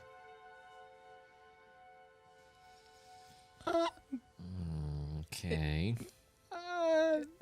That's unusual. Yes. Also, I don't particularly like spiders. Oh. And this is yep. this is looking like something adjacent to that. So, but we have to. Can you see the spiders anywhere? By my best guess, if we cut the web or disturb it, it'll come running. Basically, so we need to find a way to get in there and keep it. I don't know, distracted or something. Well, where does it attach to the? Is it attaching to the trees here? It'll come from anywhere. And I'm going to go inspect like a close tree and see if I can find where this webbing is attaching to the tree. Cool, great. Do me a perception check. Meep. Wop wop. 6. Yeah, it's very complex, and this sort of web is attached to various places, but each thread seems to just sort of entangle into other threads and other plants, and you can't find a sort of like clear anchoring point of each web. I want to really gently try and like use my sword to as close to one of the like trees as possible, like try and just snip it. Yeah, cool. So you just go, and the silken threads just fall away, and you are left with a veil parted between the tree and the web for you to move through. I think this might work. Until it gets here, whatever it is. Well, I guess if it's bad, we just kill it, right? That's a awfully simple point of view, but in this case, I think it might be appropriate. I'm just going to see if I can clear a path, and so I'm... Good idea. We'll follow you. Let me just and Milo will tap his staff on B and give her guidance. Oh, thanks. Cool. So what does guidance do? So guidance gives her +1 on her next selected skill check. Cool. Great. I mean, it wouldn't have done much Yeah. for that previous one, but Yeah, hey. but that's all right. Yeah, so you make your way, just slicing through Like these webs. gently and Yeah. like taking my time and checking as I'm doing this. Yeah, and because of your patience, actually, give me a stealth check to just determine your care and finesse with it. That's 14. 14. Oh, that would be 15. Then guidance is a one-off. I feel like that was a good place to put it. Probably. Yeah. Cool. Yeah, so you move out, and then, but eventually you cut your way through and you open out into the clearing, and there doesn't seem to be any other webs in the way of you. You hear a faint like from the guy that's lying in the middle of the patch. Don't move. We're coming to you, but there might be something that wants to eat all of us. So just stay there for a bit. I'm not good with the charisma. I'm just like, Puts up his thumb. So is he is the web that is all around us, that's what he's wrapped up partially in, or is it? Yeah, so there's like a very thin layer along the entire floor, kind of like a funnel web Matting. fabric. Matting. But he seems to be like purposefully bundled into a digestive package. sort of I want to see if I can see the spider somehow. Yeah, you can all give me a perception check if you're looking around. Come on. Be good.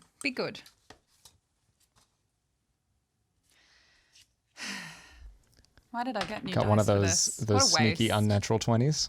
I got a 14. 14, cool. 8. Great. So You're really focused on the boy. Yeah. you're walking out and you're looking around very cautiously. And then, Tom, you look up and slowly descending from the canopy above, blocking out the last bits of the dappled sunlight coming through, is a spider the size of a horse that has long black Okay, but spiny funnel legs. web spider or huntsman spider? This is a big important distinction for Funnel me. web spider. That's fine. But I mean, like, are either of them dangly spiders? No, funnel webs, absolutely not. Yeah, they they're are ground, from yeah. the ground. What's the one that eats birds? I don't know, it's a a big- golden orb web spider. Yeah, it's a golden orb weaver. Whatever it's got, like, spider scares you the purple most, it's that one. Canon. Yes, this shape is slowly lowering, and you can hear its mandibles going, and its eyes are eagerly gazing down at you. Oh no. Oh, that's and then big. in an instant it drops. And can I get everyone to roll initiative for me, please? Ooh. Now, does scout still apply here? Yes. Yeah. So Awesome. you are keeping your lookout still. Everyone gets +1. Yeah. Cool. Last time I was using these just stats, they 17. were great. 17? This Cool. time I'm just... Sorry, 18. 18. What'd you guys Forgot my own +1. 8. Got Blah. Uh-oh. 12. Okay, you know what? You're in timeout. Amethyst is coming out because Just swap the dice. You're not. It's always the dice's fault. it is. So it has a special ability, which has been triggered by you walking to it, which is Which is called, B8 legs and terrifying. Yeah, it's spooky as. But it's called Spring on Prey, which means that before initiative is rolled, it can actually move up to you and get upon you before you have the chance to actually do anything. So basically, it gets a free move and can land straight on top of you, and that's what it's done. It doesn't get an attack, it just gets a move. Yeah. However, it got first initiative, so it's going to go now. That's fine. This whole thing just comes down, immediately landing on top of the three of you, and in a scrabble of legs, you all like have to try and fend it off. But in the brawl, it's going to spit out of its abdomen as it comes down a spray of web on. I'm gonna say you. Why did I have to make eye contact? Yep.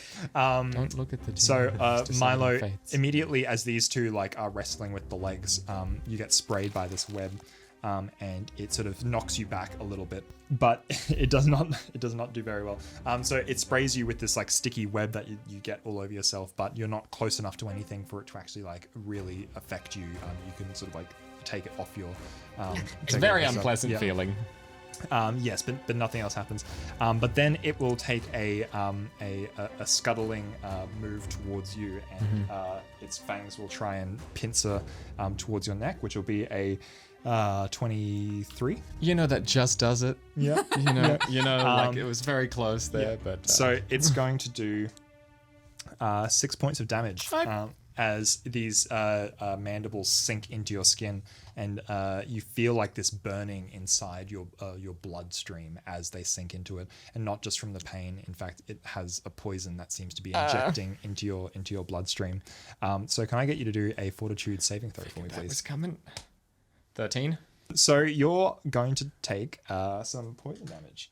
Hope you both rolled another character because I was gonna say, like, it's really weird that this is only a 1-episode series we're filming. Yeah, you're going to take 3 points of damage as you feel yourself fatiguing and you're slowing down.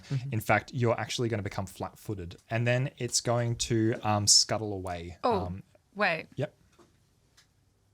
While he's taking damage, I'm going to yell at it. So tell me how this goes, Beatrice.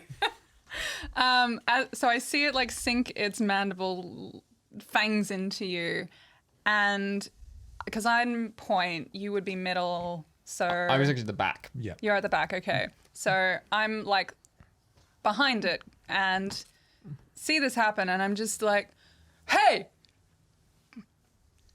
that's really mean."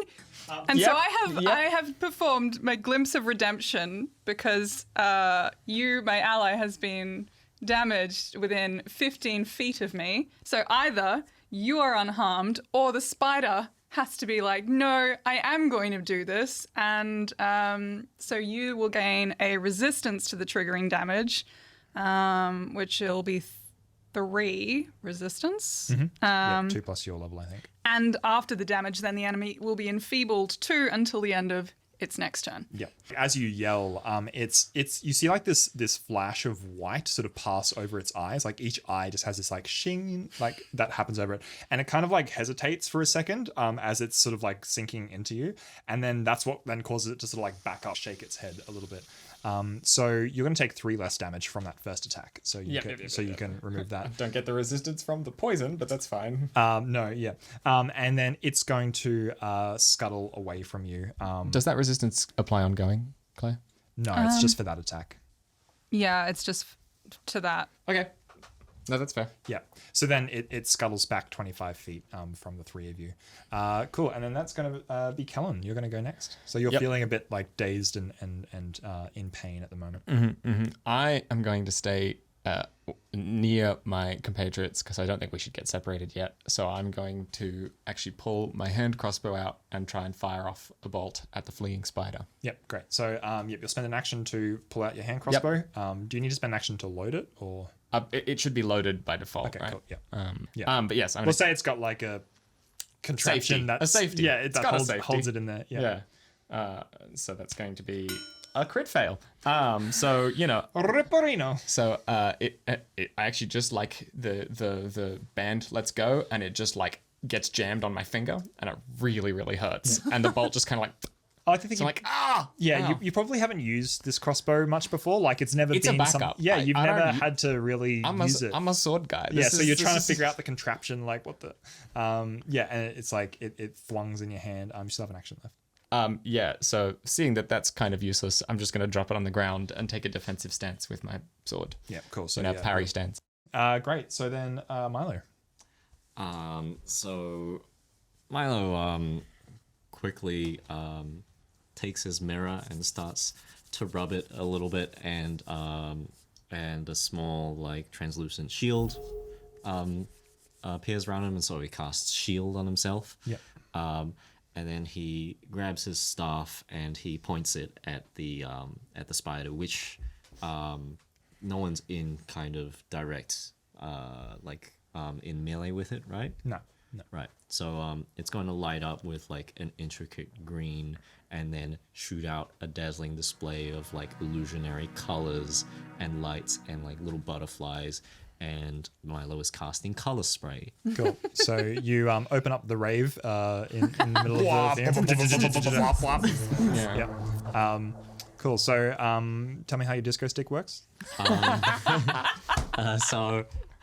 Color spray is a will save, and on a success, they are dazzled. What's the DC on the will save? Because it got a 14. 17. Heck. Cool. So it fails. So what happens? The creature is stunned, 1 blinded 1 for 1 round, and is dazzled for 1 minute. Heck. All right. Yeah. So stunned 1. On its next round, it will lose an action from stunned 1. Blinded is that it can't see. All normal terrain is difficult terrain to you. You can't detect anything using vision. It's also enfeebled. Holy shit. All right. Enfeebled 2? Mm-hmm. Yeah. You're stacking buffs. Yeah. Spider's just trying to have a quiet meal in the forest. It's It's doing some self-care. And these just- bastards come along. It's our first combat encounter, and we're determined to make it as complicated as possible for Gianni. Perfect. Bombing the shit out of it. Great. So you let out this jet of bright colors, and it sort of shrieks. Beetroot, your turn.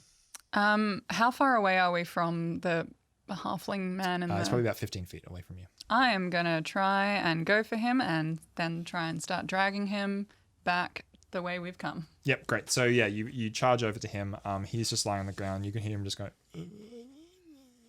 And you can use your sword to cut him free of the bonds. I'll say it's probably going to take you 3 actions to run up to him, cut him loose, and then Start dragging him back. But yeah, that's pretty easy for you. You're pretty burly, and he's only a small halfling man. Yep. You can start dragging him away. Small man, very light. Yeah. Cool. So that brings us to the top of the round. So the spider, sort of like wheeling from this blinding light, instead will spray web really sporadically around to try and pin you down. 20 against you. Yeah, that will hit. Great. So yeah, this time it lands true, and it catches you a bit off guard as you've sort of struck with this blinding light attack. And so this web lands on you and it knocks you back a little bit, and you stumble over and down into the ground, and the web that's on you connects with the web that's on the ground, and suddenly you find yourself in this sort of straight jacket of tangled web. So you're going to be immobilized, which means you cannot move or manipulate stuff. And you're going to be stuck to the ground until you can escape using an escape action. But that was only one action, but because it's stunned, it only has one action left. So instead, it is going to try and probably spray you as well. 17 Against. AC. Oh, no. Doesn't hit. I have my parry up, so I'm back to 18 nice, AC. cool, yeah. So because you've taken the parry action, you had the sword at the ready, and so you can deflect things coming at you. And so as the web I like to comes think at I you, just part the web and it just like flies uselessly out the side. cut it like butter in front of you. That'll be your turn then, Kellen. So counter attack. Can I do anything to help Milo get free? Can I cut him free of this web? You can try to do a same escape check to help him out. Yeah, so I think our priority is definitely getting the hell out of here. So Yeah, cool. I'm gonna try and do that. So what is escape? What skill is it? So you can either do a normally it's an unarmed attack or an athletics check, but I will say Sword, because 'cause you I'm have cutting it? I'll say because you have a sword, you can probably just do a strike against it to see. There you go. That's only a 10. Nope. So yeah, you're cutting away at it, but it's quite strong and like fibrous steel. I'm gonna try again. I really think we need to get out of here. So 16 plus 7 is a 23 because I can math, I think. Minus 5? Minus 4 because it's an agile weapon. Oh, nice, cool. So 19. So and that'll do it. So you slice through the rest of the cocoon that's surrounding him, and Milo, you've been cut free. And then I'm going to take my defensive stance with my final action. Yeah, cool. So then you step in front again once more with your sword. Can I also get you to roll another Fortitude save for me, please, as the poison starts to set in? That one was a 5. Front roll. So that's a critical failure. Yeah, this is not going to be fun. Which means that the poison starts to set in much faster because of your exertion as you're trying to cut through things. You can feel it like going through all of your veins, and they start to feel numb. So you are actually going to take. You're going to take 7 points of poison damage. Ooh, How you doing there, spicy. buddy? Not well. You're also going to be clumsy too. And what does that mean? Because that sounds good and fun and nice. Let me just figure that out. Minus X to dex checks and DCs, also reflex and AC. Yeah, So what was the clumsy number? 2. 2. Yeah. Okay. So this is the worst stage of the poison. Yeah. And that brings us down to Milo. You're free on the ground. What do you do? I will stand and Milo's freaking out a bit. I'll tap Kel on the back with my staff and cast guidance, and I say, "You got this, friend." And I'll Thank you. I'll just Run. no, stay with him. So they'll have one action left. Yep. Oh no, is guidance a 1 or 2 action spell? Guidance is a 1 action spell. Cool.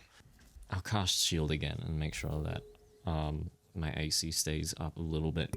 Yep, great. So you cast shield, and this ethereal shield appears floating around you once more. Cool. So then, Beetroot, you are dragging this fella. Are you just going to try and take him out of the clearing? What are you hoping to do? I'm trying to run for Great. it. Yeah. So I've sheathed my sword, but I've still got my shield up and on my you Fireman's- can totally just like lift him up Yeah. and hike him over.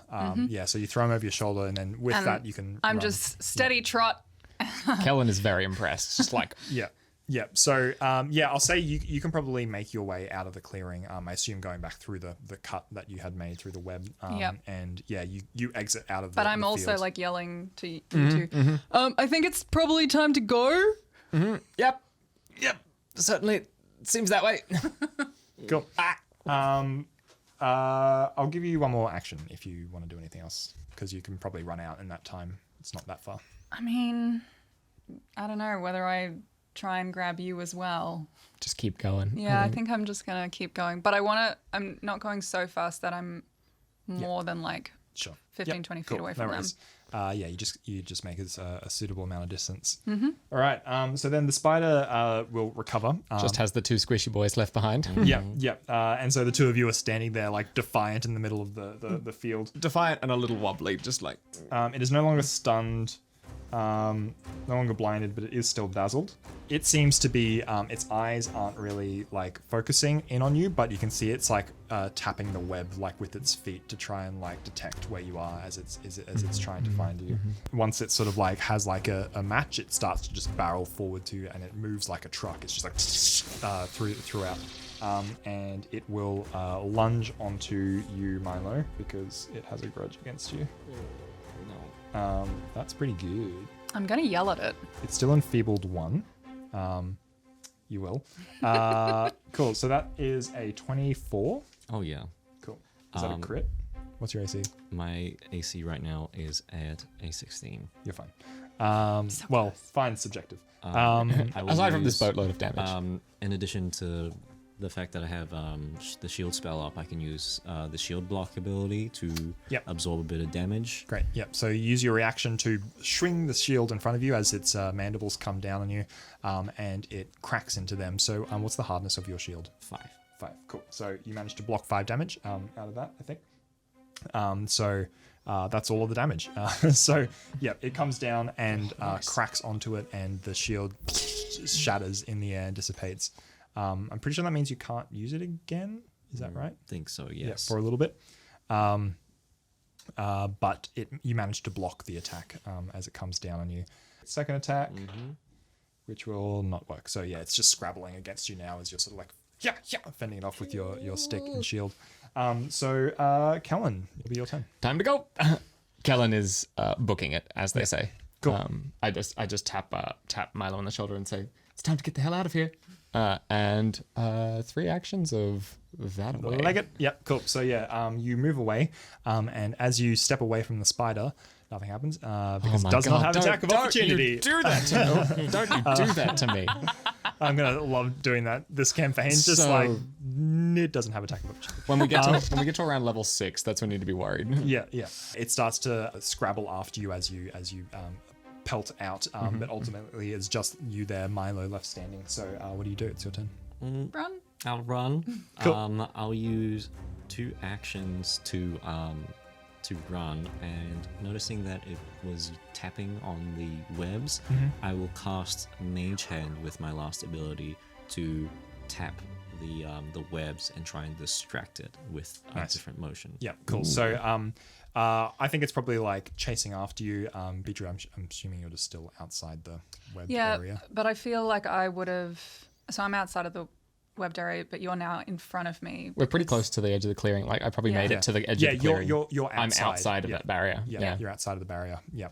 It's sort of like on your heels as you're pelting away from it, like and the web is like sticky beneath you. But as you sort of like turn around at the last second and like pull over here, it kind of goes. And you can see it's like turning and like trying to like spin around and trying to figure out where the vibration is coming from. And you're still like running. It's also getting mixed signals now. And you manage to hold it up for just long enough to actually just dive out of the webbed clearing. And it like sort of moves up and starts to like touch the webs that the curtain at the edge. And it starts to just like touch them to see if anyone got stuck in there. But there doesn't seem to be anything that it can find. Go. And yeah, you run through the trees, you carrying this halfling, and behind you just see the silhouette of the spider on its hind legs just sort of like grasping at nothing. And you make it back out to the road. Is the carriage still there? Your carriage is still there, yes. good. Because Thank the God. horses are happily just... Thank God. All right. At which point I'm laying the halfling down, and I'm gonna once again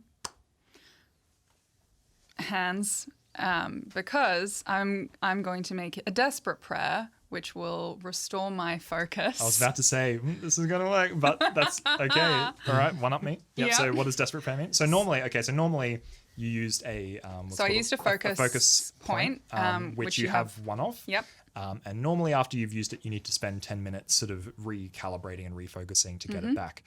So normally you wouldn't be able to do Lay of Hands again so soon, but I have Desperate Prayer, which means that I'm praying to something up there saying, hey, it didn't quite work the first time, so can I do it again, please?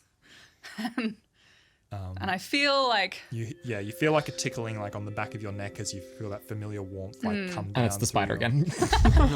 Hello. that was my god. Don't be mean to it. Sorry. Yeah. Sorry. You place your hands on the halfling and you feel the warmth come out of your hands and the defib you get that same sour feeling again, like this life does not seem to want to go into it. However, he is alive. He is still currently alive, and so the light sort of bleeds into him, and you see some of the wounds materially close that he's had sort of a couple of puncture wounds on him, and he sort of stops moaning. He still seems to be out to it, like he's unconscious, but his breathing is steady and he's got a pulse, but he is just unconscious currently. I think we better get to this academy as soon as we can. Yep. Good job with whatever that was, by the way. It looked very impressive. Thanks, I guess. Get him in. Yeah, let's go. Yeah. So, gonna drag him. So I've got the key, but I don't think I'm gonna use it because, again, I want that force field to stay. I have no idea how that magic works, so I'm just gonna push him and I say up the... I say, okay, that's okay. You get on the reins, and I'll get up top. And if anyone gets too close, I can use my. I left it in the clearing. I left my crossbow in the clearing. So I guess it's just sword. So anyway, let's keep going. Yep. All right. Time waits for no one. Yeah. You pile onto the carriage or into the carriage as you all get set up and start to down the road. Not before too long, the road takes a steep turn to the right, but you see that there's a smaller track that continues straight on through the trees, and there's the sound of a river down past the trees on that side, and there's an overgrown sign here which indicates there's two directions. The direction straight ahead off the smaller track. It says bridge crossing, 1 hour. And then following the road, it says 3 hours to the academy. I think the 1 hour, just to make haste. Metagaming Claire doesn't want to do that. I mean, B, what do you think? Metagaming Tom is like, we'd be like, it's a bridge. People make bridges. I'm sure it's fine. Yeah, So, but unless- I'm not overly impressed with the the path Down way the beaten path. that we've already gone past. I'm wondering We'll if do the this- academy hang on. makers had something like the contractors also maybe made Jurassic Park or something, because it feels a little irresponsible, to be honest. So I'm gonna say to you in character then. Do you think we should? Which way do you think the rest of them went? Well, they probably went the shortest path over the bridge. It seems like that. Just to clarify as well, the track through the trees, it's not a road made for wagons. Yeah. I just don't want to go across the bridge because no, I know it's going to fuck up I think- because I know that's Gianni. No. Like honestly, genuinely. Do we know what kind of time it is? Because we had to be there By sundown. Yeah, I think like probably looking out of the trees, you can see that the sun is sitting a little bit low in the sky. You expect it to maybe be like 2 o'clock at this point, maybe. So I know they said no exceptions, but we did just get attacked by a giant spider, so we could at least ask when we get there. I'm going to ask them to build some fences. It's a good idea. How well can you carry someone? Because we can't leave anyone behind, and we do have 2 people in this carriage. Well, I can carry both of them. That's fine. It's just if something happens and we get attacked, I won't really be very useful with 2 bodies on my shoulders. I'm going to be honest. I think we should stay with the carriage. I think we should play it safe. Yeah. Especially with the This two- force field's pretty good. If something really bad happens, Yeah. Yeah, let's hope so. I'll just inspect the force field if I can, and just see like what its functions are. You can do me a Arcana check. Natural 1. Cool. So I just want to clarify, we are not doing secret checks in this campaign because I don't know. Pathfinder 2nd edition does recommend that some checks are secret so that you don't know if you succeeded. Such a thing is knowledge checks. So in this case, I might give you a piece of information and you would not know if it was right or wrong. But in this case, like I trust you guys not to metagame on your knowledge. So this seems to be a magical field which is powering this cart. We don't need the horses at all. I don't want to leave the horses to get eaten by a No. We spider. should keep the horses. You I'm understand? just saying, this is a really cool force field. All right, let's go. Okay. Horses stay. Let's go. Wait, horses. As Horses go. come- Horses come with us. Yes, we are taking the horses with us. I think. I don't know anymore. Cool. So has once gotta more, be you bundle some- back into the wagon. Yeah. This has got to be some kind of automatic carriage or something. This is cool. I Maybe we wonder can why- look at that later because we really do need to get to the academy before sundown. Yeah. Yeah. So you mush the horses and try and get them to go as fast as they can. And inside, there's just like a steady bumping as you're sort of like concerned for these two. Yeah, I might individuals, which try are- and do like a medicine check. Not that I have any skills in it on the halfling. 15 to try and figure out what is going on with this not accepting my healing powers. Cool. Yeah. So it feels that might actually be more of a religion check than a medicine check. But I'll give you with that 15 that there like seems to be a like from your understanding is like you haven't had that issue before. There seems to be something that is potentially like cutting off the life link on these individuals. You don't know why, but it's almost like they feel like they almost don't want to receive any sort of life. Well, that's really unusual. We don't see any of this Yeah, because you're I'm outside. outside with Milo. So So yeah, you head along the long road, and your journey takes you around a winding cliff face that heads out into the open. You leave the trees behind you, and you hug a small path that seems to wrap around the sides of the mountain. Below you see a very deep ravine that seems to be tracking through the mountains, and you see some of the mountain tops in the distance as well, because you're quite high in the range at this point. You also see emerging a single white spire that seems to be emerging in the distance. It is a very polished marble white that seems to be almost like glaringly bright in the sun. And there is a large crystal atop it that seems to be floating, and it seems to be shining and refracting the light of the afternoon sun. There's this bright light sort of spraying out across the land. But you continue along this sort of mountain pass, and eventually you start to descend.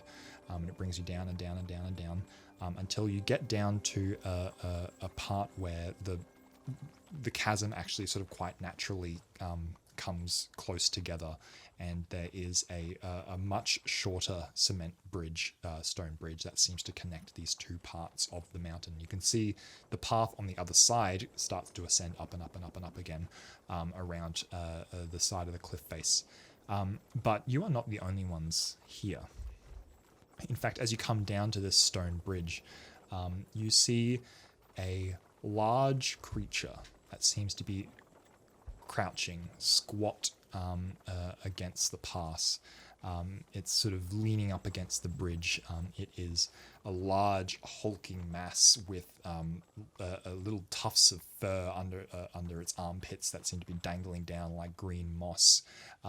Its skin is a strange bubbly texture that looks like almost a large toad, and it has a long maw that comes out with tusks curling up from the front, and again that sort of mossy hair sort of dangling down from it, and it seems to be sort of like picking out its tooth.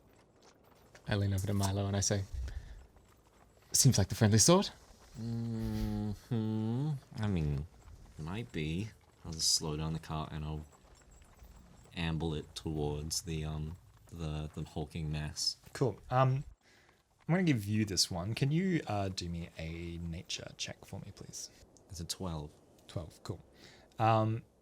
You've heard stories of creatures that live in the mountains and in the woods. You expect this to be some sort of giant folk of some description. You don't quite know. You've never seen one of these before in real life, so it appears to be some sort of giant related folk. As it's seen there, but it looks very beastly. It's got a big round belly and large sharp claws, and of course the teeth as well. So as you approach, are you approaching like stealthily, or are you just trundling up to it? I believe that's your call. I think I'll just be trundling up to it, Slowing down. slowing down very carefully. Cool. As you do, it's sort of like sniffs the air, and then instantly like it snaps its face over to look at you as you start to slowly approach, and it stops leaning on the bridge, and it starts to get up on its hindquarters, and you see how big it is now as it steps up, and as you approach, it lets out a bellowing. Did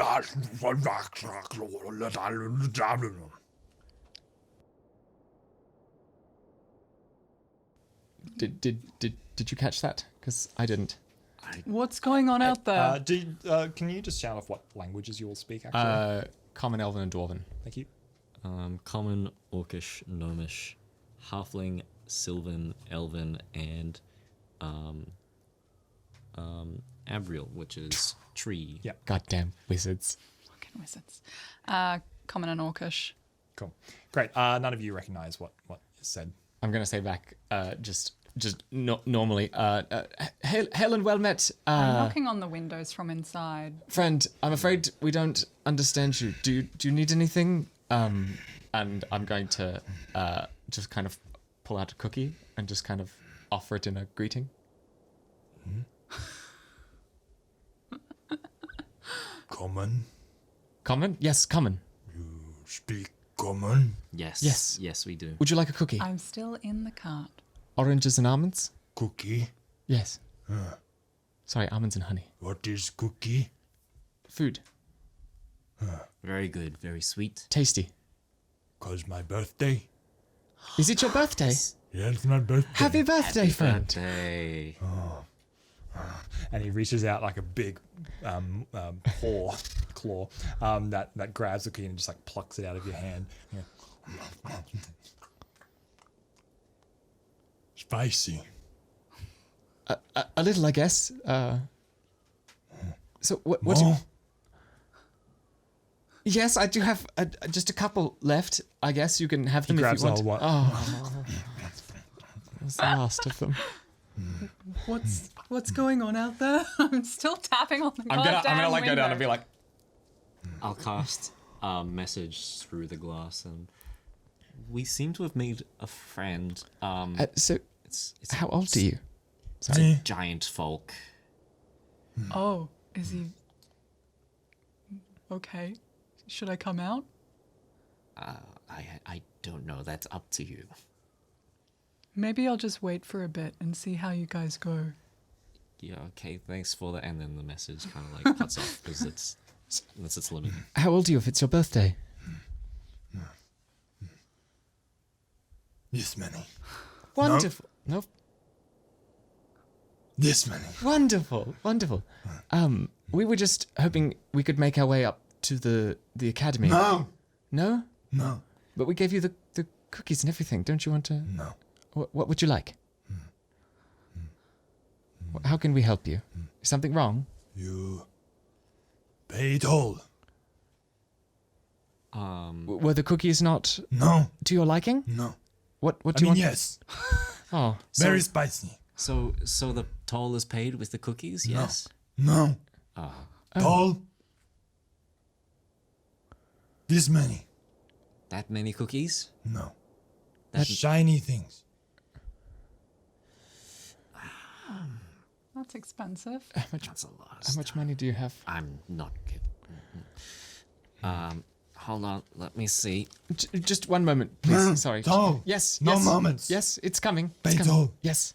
I have a and pull out a knot of iron that I've been having in my pocket, and is this shiny enough?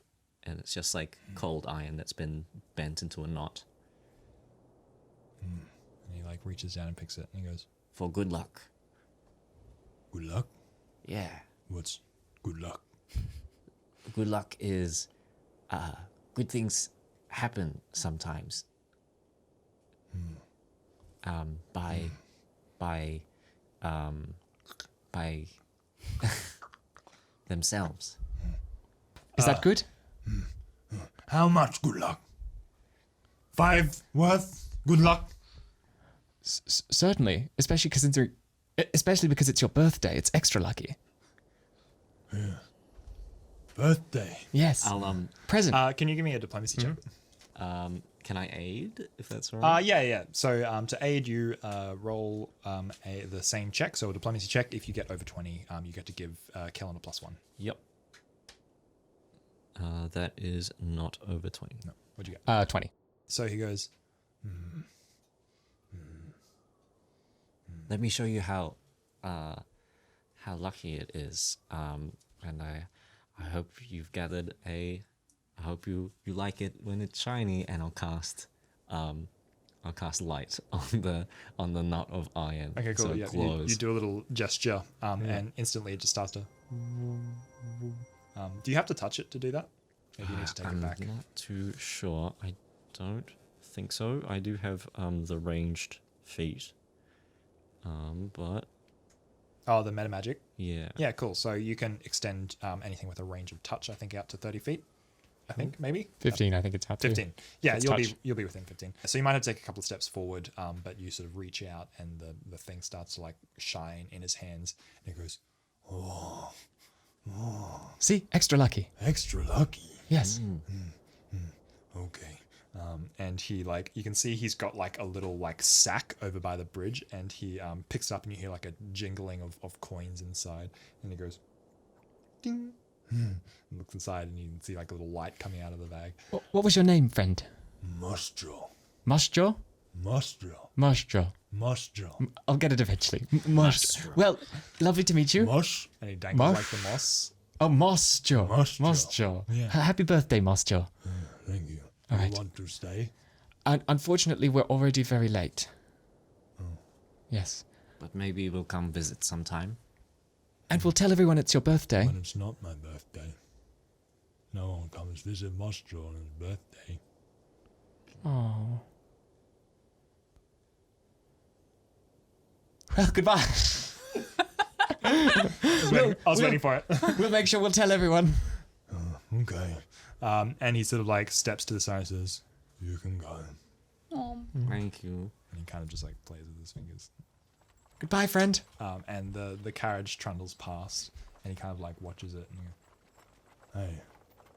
Wait a minute. Hey, wait. There's 3 more in there. Come back. Wait. and what do you do? I'm gonna shout, and they're all very happy it's your birthday. Can you get this thing moving any faster? He starts to like, Hey. Wait. and starts to run up after you on the ridge, but like he starts to like flag quite quickly. Come back. Goodbye, Mostro. Sorry, By the tongue. we did And pay then the toll. You crest around the corner, and you manage to continue along the road up the ridge. it's the sun's getting quite low in the sky at this point. You expect it maybe it's like 3-4 o'clock here. Actually, probably 4 o'clock. And you're traveling as fast as you can. When you see 3 figures on the roadside. Oh my god. They What are. else? They are. I just want to go to school. They are walking along in your direction. They seem to be quite frazzled. Their clothes are a little bit like muddy and dirty, and the 3 of them are just like walking along the road quite dejectedly as you come up on the carriage. What do you do? Hail! You all right down there? And all 3 of them suddenly stop and look to the 3 of you. You recognize the carriage that was departing before you. You see Talon, who is a tall elfin man in a quite impressive sort of silver breastplate, and he is carrying on his back someone else who looks wounded. And then there is Juniper, who is the small boy who seems to have lost his luggage along the way, but his sort of mousy hair is like, he's got like twigs in it, and it's sticking out at different directions. And the last is Pitt, who is Run him over. a friend of Milo's. Yeah, and- friend. Associate. I look down at them and I say, it's an odd choice of time for an afternoon stroll, but, each their own, I guess. And they like look at you and they like look back and like, where did you guys come from? That's Juniper saying that. Actually, we've sort of had a bit of a bad day, and it looks like you have as well. Has the carriage stopped again? I'm still in the carriage. I have no idea what's going on outside. Sorry, I'll like. You just hear like you're underwater. Yeah, I'm just knocking. Hello? What's going on again? I'll message you. We've found more friends, but they seem to be prospects as well. We got attacked. I don't know what that word means. That's the end of the spell. Okay, I'm gonna Banging. I'm gonna stick my head out underneath, but I'm not gonna say anything. It's just my head is now hanging out the bottom of the carriage. We listening got in. attacked by something. Our coach driver, he's very hurt, and we found someone else in the woods. We're actually trying to make haste as fast as possible. Wait, is that you? He's been like. Oh, do you know each other? Oh, he's got nothing coming. If he comes round these parts thinking he can rock up in his carriage and get over there, we're gonna get on. You just try it, mate. Listen, Pitt, I don't know And about he you. pulls out like a short sword and he's like, I'm fucking coming for you. Oi! What's going on out there? The voice from underneath the carriage. I look at them and I'm like, everyone looks past the 2 of you and the Disembodied voice. The elf says, who have you got in there? another one of our prospects like yourselves, and 2 very injured people. Yeah, we found another one. Can we take your carriage? You could come with us. We're not all going to fit on there. The wounded I'm can going to get climb into. out and get up and dust myself off. Who are you? What's going on? Wait, who's the most wounded? Definitely the one who is hanging off the back, who you see seems to be a gnomish girl, who has her. She seems unconscious. And I said that to the elf. Yeah, and I'm like, well, Oh, sorry. yeah. If we get the wounded inside, we can get 2 people driving the carriage, and the rest of us can follow along behind. It seems only fair that those of us that can walk should. We haven't got much time. We're just It going doesn't matter. We need to get the wounded up there as fast as possible. And he seems And to be I walk anxiously over and glancing at the I sun. grab the gnome from this person's back. He doesn't resist. And I'm listen. gonna go and pack her let's back all just- into the carriage. Pitt's still brandishing his sword at you. Let's- I'm not going with him. Let's all just remain calm. It seems like we all have the same goal. Why don't we work together and try and get these very wounded people who are nearly dead to safety, and then we can worry about formalities of entrance exams later, okay? And you see the elf is kind of like calculating. He keeps glancing behind you at the sun. He's like, all right, we can still make it if we get a march on, but it's going to be a hard walk. I hope you can all keep up. Anyone that gets left behind gets left behind. Agreed? Well, Wounded in the carriage, of course. wounded in the carriage, and then you could do as you like, but I don't think we're leaving them behind. Right. And he turns and starts to walk. All right. You there? What was your name? Pointing to Pitt. Me? Yes. I'm Pit.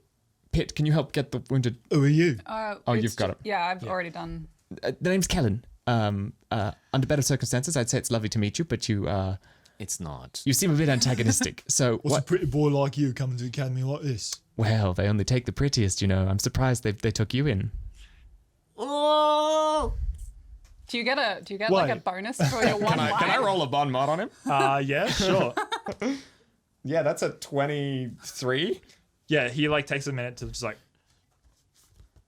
Did you? "Aye," and he starts to just charge at you. And he's like, Come back here. Well, he's distracted and -2 to perception, so Okay. like, Okay, so so, that are you affects his two mental, so- gonna Yeah. be on the carriage because I've been. I hopped down. I don't know if you did. I haven't hopped down yet. yeah, So I'm just on top. because I'm happy to walk.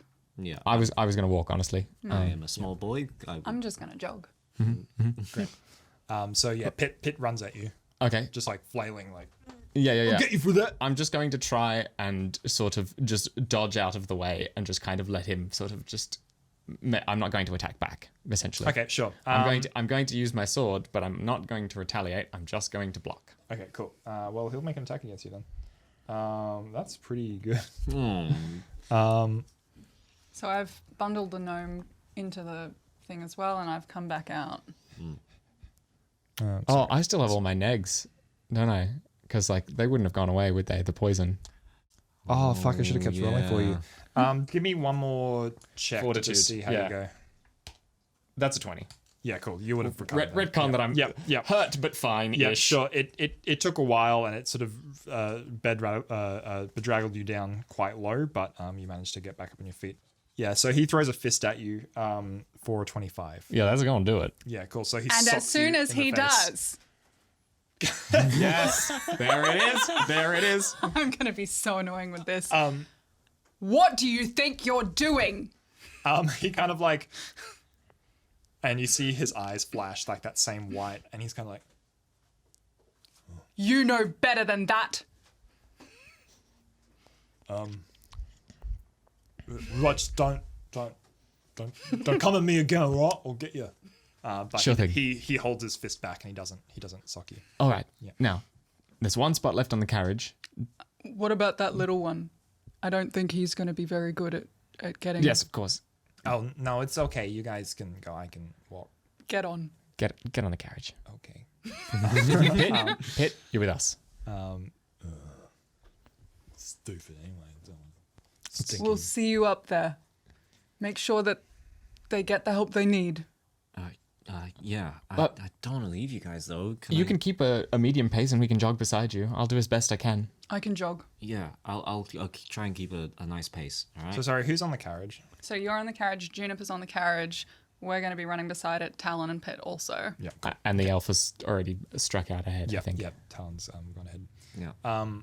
Cool. Yeah. So you jump in. The wagon kicks ahead. And you sort of start to make distance. The rest of you trying to keep up. I as best wasn't you can. Yeah. expecting so much cardio today, but okay. It's refreshing. Within a short amount of time, an orange light starts to filter through the trees as the sun begins to approach the horizon. And by this point, it's sort of dropped down behind the mountain, the tallest mountains in the distance. And you expect there's not too long until sundown. You are making your way along the road. In the distance, you start to see there is a wall, like a small stone wall that is only a couple of feet high, but it seems to be approaching either side of the road, and there's a low sort of blockade across the bottom of it. The wall continues across the entire road, is what I should say. Milo, pull up short. Yep, Let B and I go ahead. All right. And I'll just pull it up and I'll stay about 30 feet back. Cool. Shall we? I guess. I'm gonna keep my sword out and approach gingerly. Cool. So you approach this low stone wall, and there is a table sitting next to it. A low wooden table, like a little bench, and there's a couple of scrolls that are sitting on top of the table, 3 to be exact. That each have like a scarlet ribbon around them. And there is a small sign that you can see like on a piece of paper that's on the table as well, but you need to get closer to have a look. I'm gonna go read whatever the sign Seeing is. that there's a table with scrolls on it, I'm gonna assume somebody's around, and I'm gonna start calling out, "Hello, hello! We've got wounded. Is anyone there? We have wounded. Please, if there's anyone there, please come help us." I'm going up to the table to read whatever the sign says. I'm just like looking sort of behind the wall, see if there's anyone around. Yeah. What are our new friends and pet doing? Actually, that's a good point. Talon is probably already at the table because he went ahead of you guys. And you see he's sort of like standing there and he's holding onto a scroll and he's like thinking. And as you approach close enough to read the sign says, please follow the appropriate procedure to pass by the protective ward. Each scroll will allow a maximum of 2 persons to transfer through the ward. Please do not take more than 2 people to prevent the removal of limbs. There are only a finite number of scrolls, so please ensure that there are enough for the groups yet to come. Only take what is needed. There's like 8 of us, isn't there? Yeah. Yeah. And there's 3 scrolls. And Talon is already holding one. And he sort of like turns to look at the rest of you and he says, I'm sorry, but I've come this far. At least take Wait. someone else with you. One of the injured. It says 2. Okay, he nods, sensing like no resistance. How are you getting the injured in and out of the carriage if you're not opening it? Why don't you just open the Okay, at this point, I will open the door. Oh my We've god. been dragging bodies under this carriage the In whole and time. out underneath. Well, Cool. So yeah, he'll reach in and grab the gnomish girl, and he sort of like turns to the rest of you and he's like, "Thank you." And he if you get there, tell them that there's more of us out here, and that there's wounded. So maybe they'll do something about that. And that they should build a fence. Also that. and he goes, Just set on this. he says, "All right, I'll do my best to get help." He reads out a few short incantation from the scroll, and he and the gnomish girl seem to just in an instant turn into this misty white light that just streaks up into the air with this sort of rainbow tinge mixed in with it. While watching this, can I study this magic as much as possible? Like, So this is teleportation. I will just give you that. Yeah. You know about teleportation, the spell. You can do me an Arcana check to determine what you know, I guess. 18. 18. Yeah, so this is a pretty cookie cutter teleportation scroll and spell that seems to be sort of isolated for only a small number of individuals. But it is very advanced magic. It is quite a high level spell to try and replicate. The closest you could ever hope to do would be after years of study, probably. Can I just ask about the layout? Yeah. Because what I'm picturing is that, we're going up a steep path that's kind of like a rocky cliffside. Okay, so And sorry, yeah. So it's opened out a little bit more. You sort of come off the cliffs and now you're on a sort of like a foothills kind of approach back. So the road has opened out back onto a sort of field path. So but this this wall low stone wall goes- seans to extend either side in Okay. either direction. So and it has a slight curvature to it, sort of curving away from you. So you feel like maybe it's forming like a protective circle. I think that we should get. Well, B, you look quite burly, and Pitt looks quite strong and stocky. So you two should carry the wounded through. We'll wait behind. I'm not I'm not going to leave anyone else behind. But you've got to get them. They're the priority, not us. If people die, I'm not going to get into a school. No, At their stop expense. this. And Pitt steps Wait, forward and grabs the scroll. No. We're at the table. I'm going Yeah. to get between him and Yeah, them. so also- he'll like reach for it. And I'm going to bop his hand out of the way. If you're going through there, you're taking someone with you. It's not going to be me. One of the wounded. No negotiations. Go get the halfling. Right. Let me have to carry them. Oh, fine. And he goes back to the carriage and drags the halfling out like quite sort of carelessly and just like, Hey! Careful. Easy with them. They're very hurt. give me the scroll. And he takes it and he like gives like one look at you. It's pathetic. And opens up the scroll and reads out the incantation and the two of them up into the air. Now, I think of the three of us left, you're best suited to carry someone, so I think it should be you. There's no one else around, and if they don't send anyone out, I think we three are the best ones suited to surviving out here for a little bit of time. It looks relatively safe where we are now. You can get someone to send help. You know what's happened. You can explain it to them. Can I inspect the wall? I'll even just press my hand up Yeah, against sure. it. So you immediately detect, I'll just give it to you because it's the same force field magic that was on the cart. So you think this force field might power the academy. Oh my god. Beatrice, I know you don't want to leave us behind, but When they're teleporting, they're not going on the other side of the wall, are they? No, they're just disappearing. they're going up into the sky. Okay. I- No, I think if this kid reads the incantation out, then it doesn't really matter whether he can carry someone or not because they're gonna go where they need to go. I guess that's actually a pretty good point. Okay, come on, get down from there. You guys should go. You let us use your carriage and we wouldn't have made it if it weren't for you guys. So I'm cool. I'll just stay. That's fine. I mean, Kid. It's fine. It's cool. Come on. Do as we say. We fought a giant spider earlier. Do you want to stick around for that? He like slips off the cart and sort of like a bit sort of sheepishly walks up and he says, can someone help me with the coach driver? Okay, so I help. I'm Kellen, by the way. I'm Juniper. That's Hopefully a we'll- nice name. Thanks. All right. Really pretty. Thanks. Sorry, I don't know why I said that. That's stupid. I'm Milo, by the way. Hi. Nice to meet you. Hi. Here, hand him the scroll. He takes the scroll and he takes the hand of the coach driver and sort of like kneels down next to him and opens up. He says, "Thank you guys. This means a lot." Hopefully we'll see you soon. You remember us. Oh yeah, no, Remember this? no, don't get me wrong.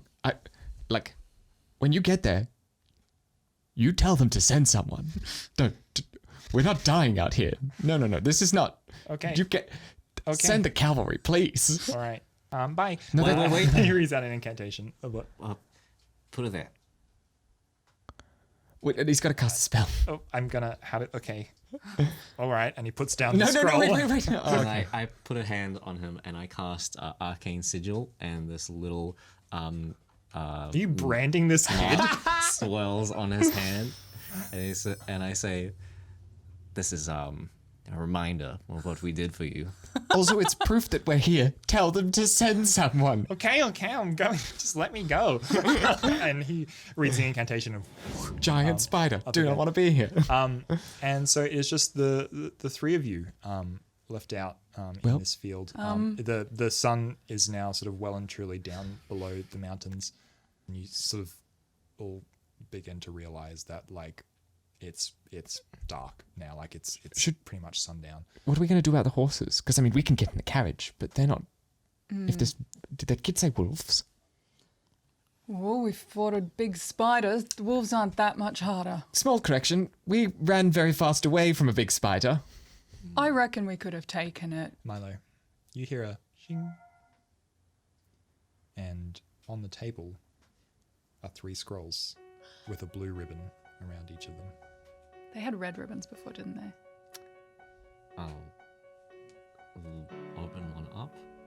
There is an incantation for a teleportation spell on Nice. Is it a different incantation? Nope, it seems to be the same. We have Did they? They must have got someone to. What is? We're not going to die out here. All right. Is there a difference with the ribbons though? Did they run out of red ribbons? Maybe. Does it matter? Let's get out of here. I feel like it kind of does. What if it sends us back What if it sent? to the town? I don't care. Not dead is great. And I grab one and I go. But Also, I wanted to go to the academy. It doesn't seem different at all. I grab one and I walk over to the carriage, and just before I read it, I say, "Oh, also, could one of you get the other horse?" And then the horse and I disappear. You hear a last like as the light streaks up, and you see like this horse flailing in the air, and that leaves the two of you. Well, I've just got to get something from the carriage. I'll just be a second. sure. You'll need to get the horse. I then. forgot my bags. I'll get the. Yeah, you did. I'll get my bags. I'll get my bags in his bag, and also, I'm just gonna be in the carriage for a second, and then come back, and I'm like cradling this again gooey wet patch on my shirt. Hey, hey B. Whatever happens, glad I met you. Yeah, you're really nice. You're really. I hope we can be friends. I hope so too. All right, and I read the incantation with the horse. Yeah. As it goes up. Now the second one's pretty chill. It saw the first one, goes like, yeah, no worries, man. Really, it saw its best other friend horse disappear and went, "That's cool and normal." Yeah. So you fly up with the horse. And Beetroot, you are left alone, standing in the clearing, alone once again. That's okay. I'm pretty used to it. Yeah. But I look down and, well, Carafael, good luck to us. And a little froggy face like peers out. Yes. And you up into the sky.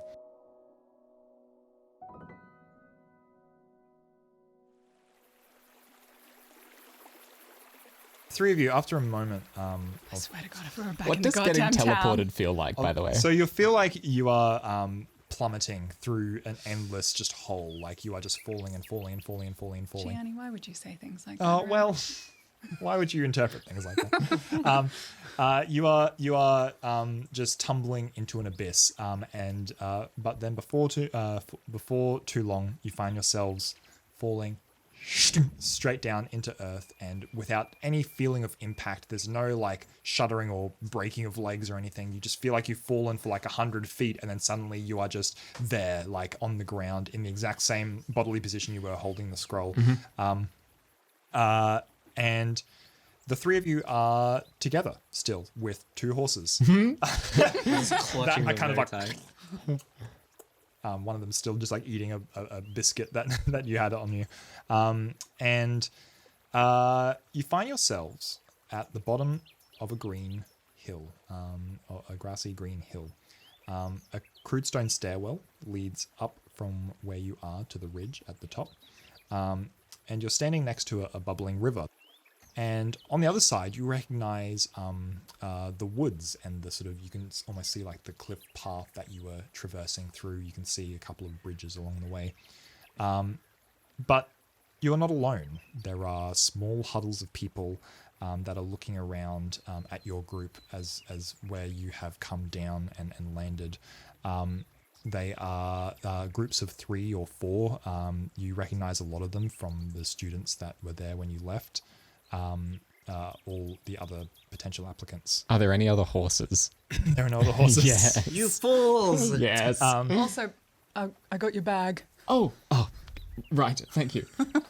Yes. I'd give you a cookie, but the troll ate them all. Okay. It was his birthday. He was this many. So all of the other students are looking worse for wear in some way. They have cuts and bruises. Some of them have bloody and torn clothing. You notice that some of them are just drenched in water. There's kind of like maybe like half the number are drenched in water. And some of them are smiling and laughing. Some are in tears. Some look absolutely wrecked and defeated. And there are men and women of all different ancestries that are moving around in crisp white uniforms that seem to be leaning down, and you sort of recognize the same sort of like pulsing light that they're using to treat wounds and heal people. I'm gonna immediately just try and flag the nearest one and explain to them the situation with the wounded. So Yeah, great. Yeah, so Has Juniper come through? good question. So yeah, you look around and there's a few more details that like you're absorbing in this moment of just like disorientation.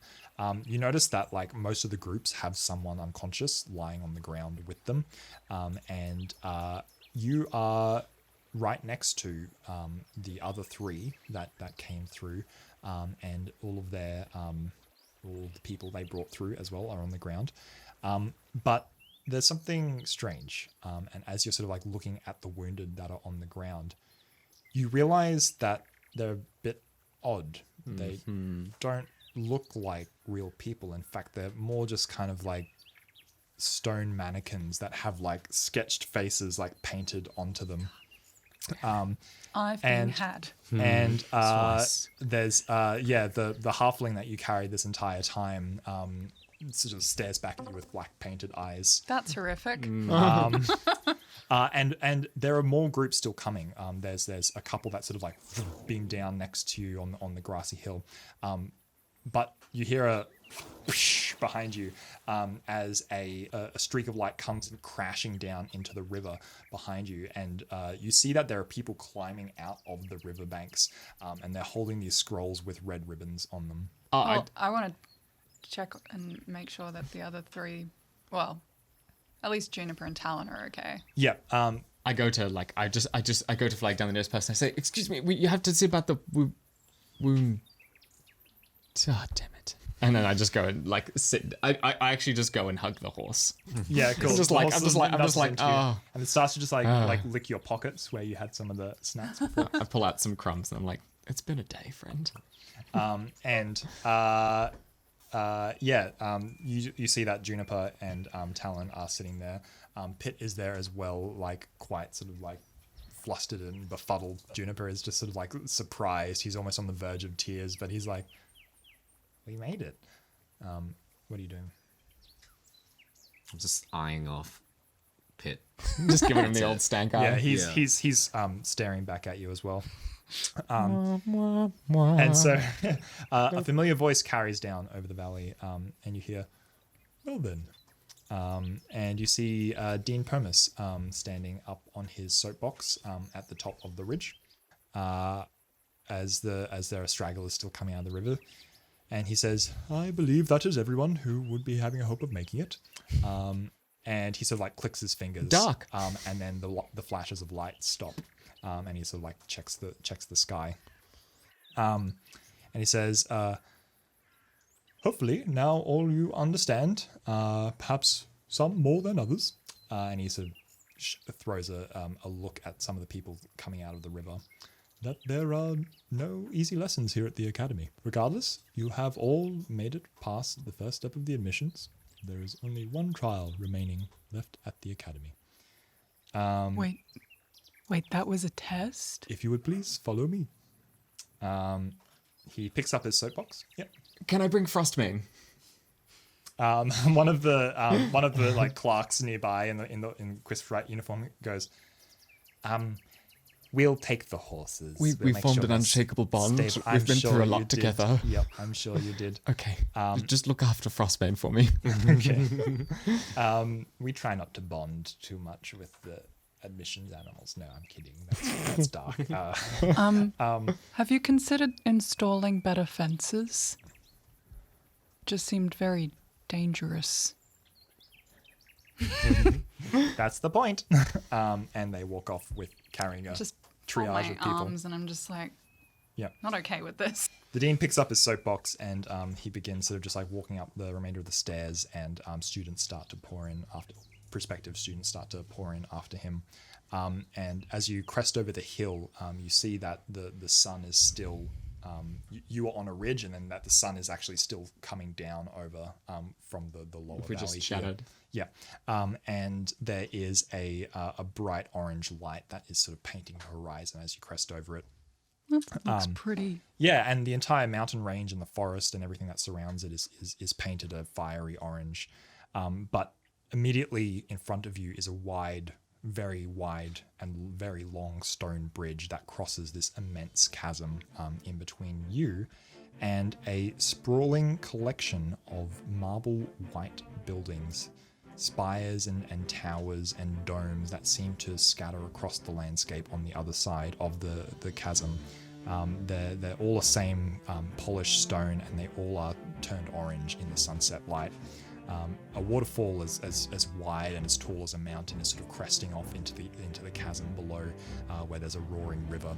And above it all, that same thin spire that you saw from your traveling up the mountain thrusts hundreds of feet into the sky, and atop it is that same shining crystal, shimmering with refractions of red and gold from the sunset. And you can hear the dean's voice behind you, and he says, "Everyone, welcome to the Forgelight Academy." And that's where we'll leave. Yes!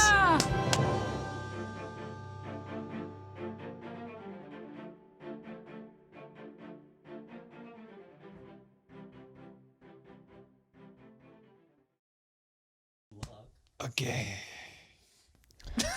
Okay. Hang on. That's how I get myself No, going. hold, everyone. 10 more minutes of that for the OnlyFans. Shit.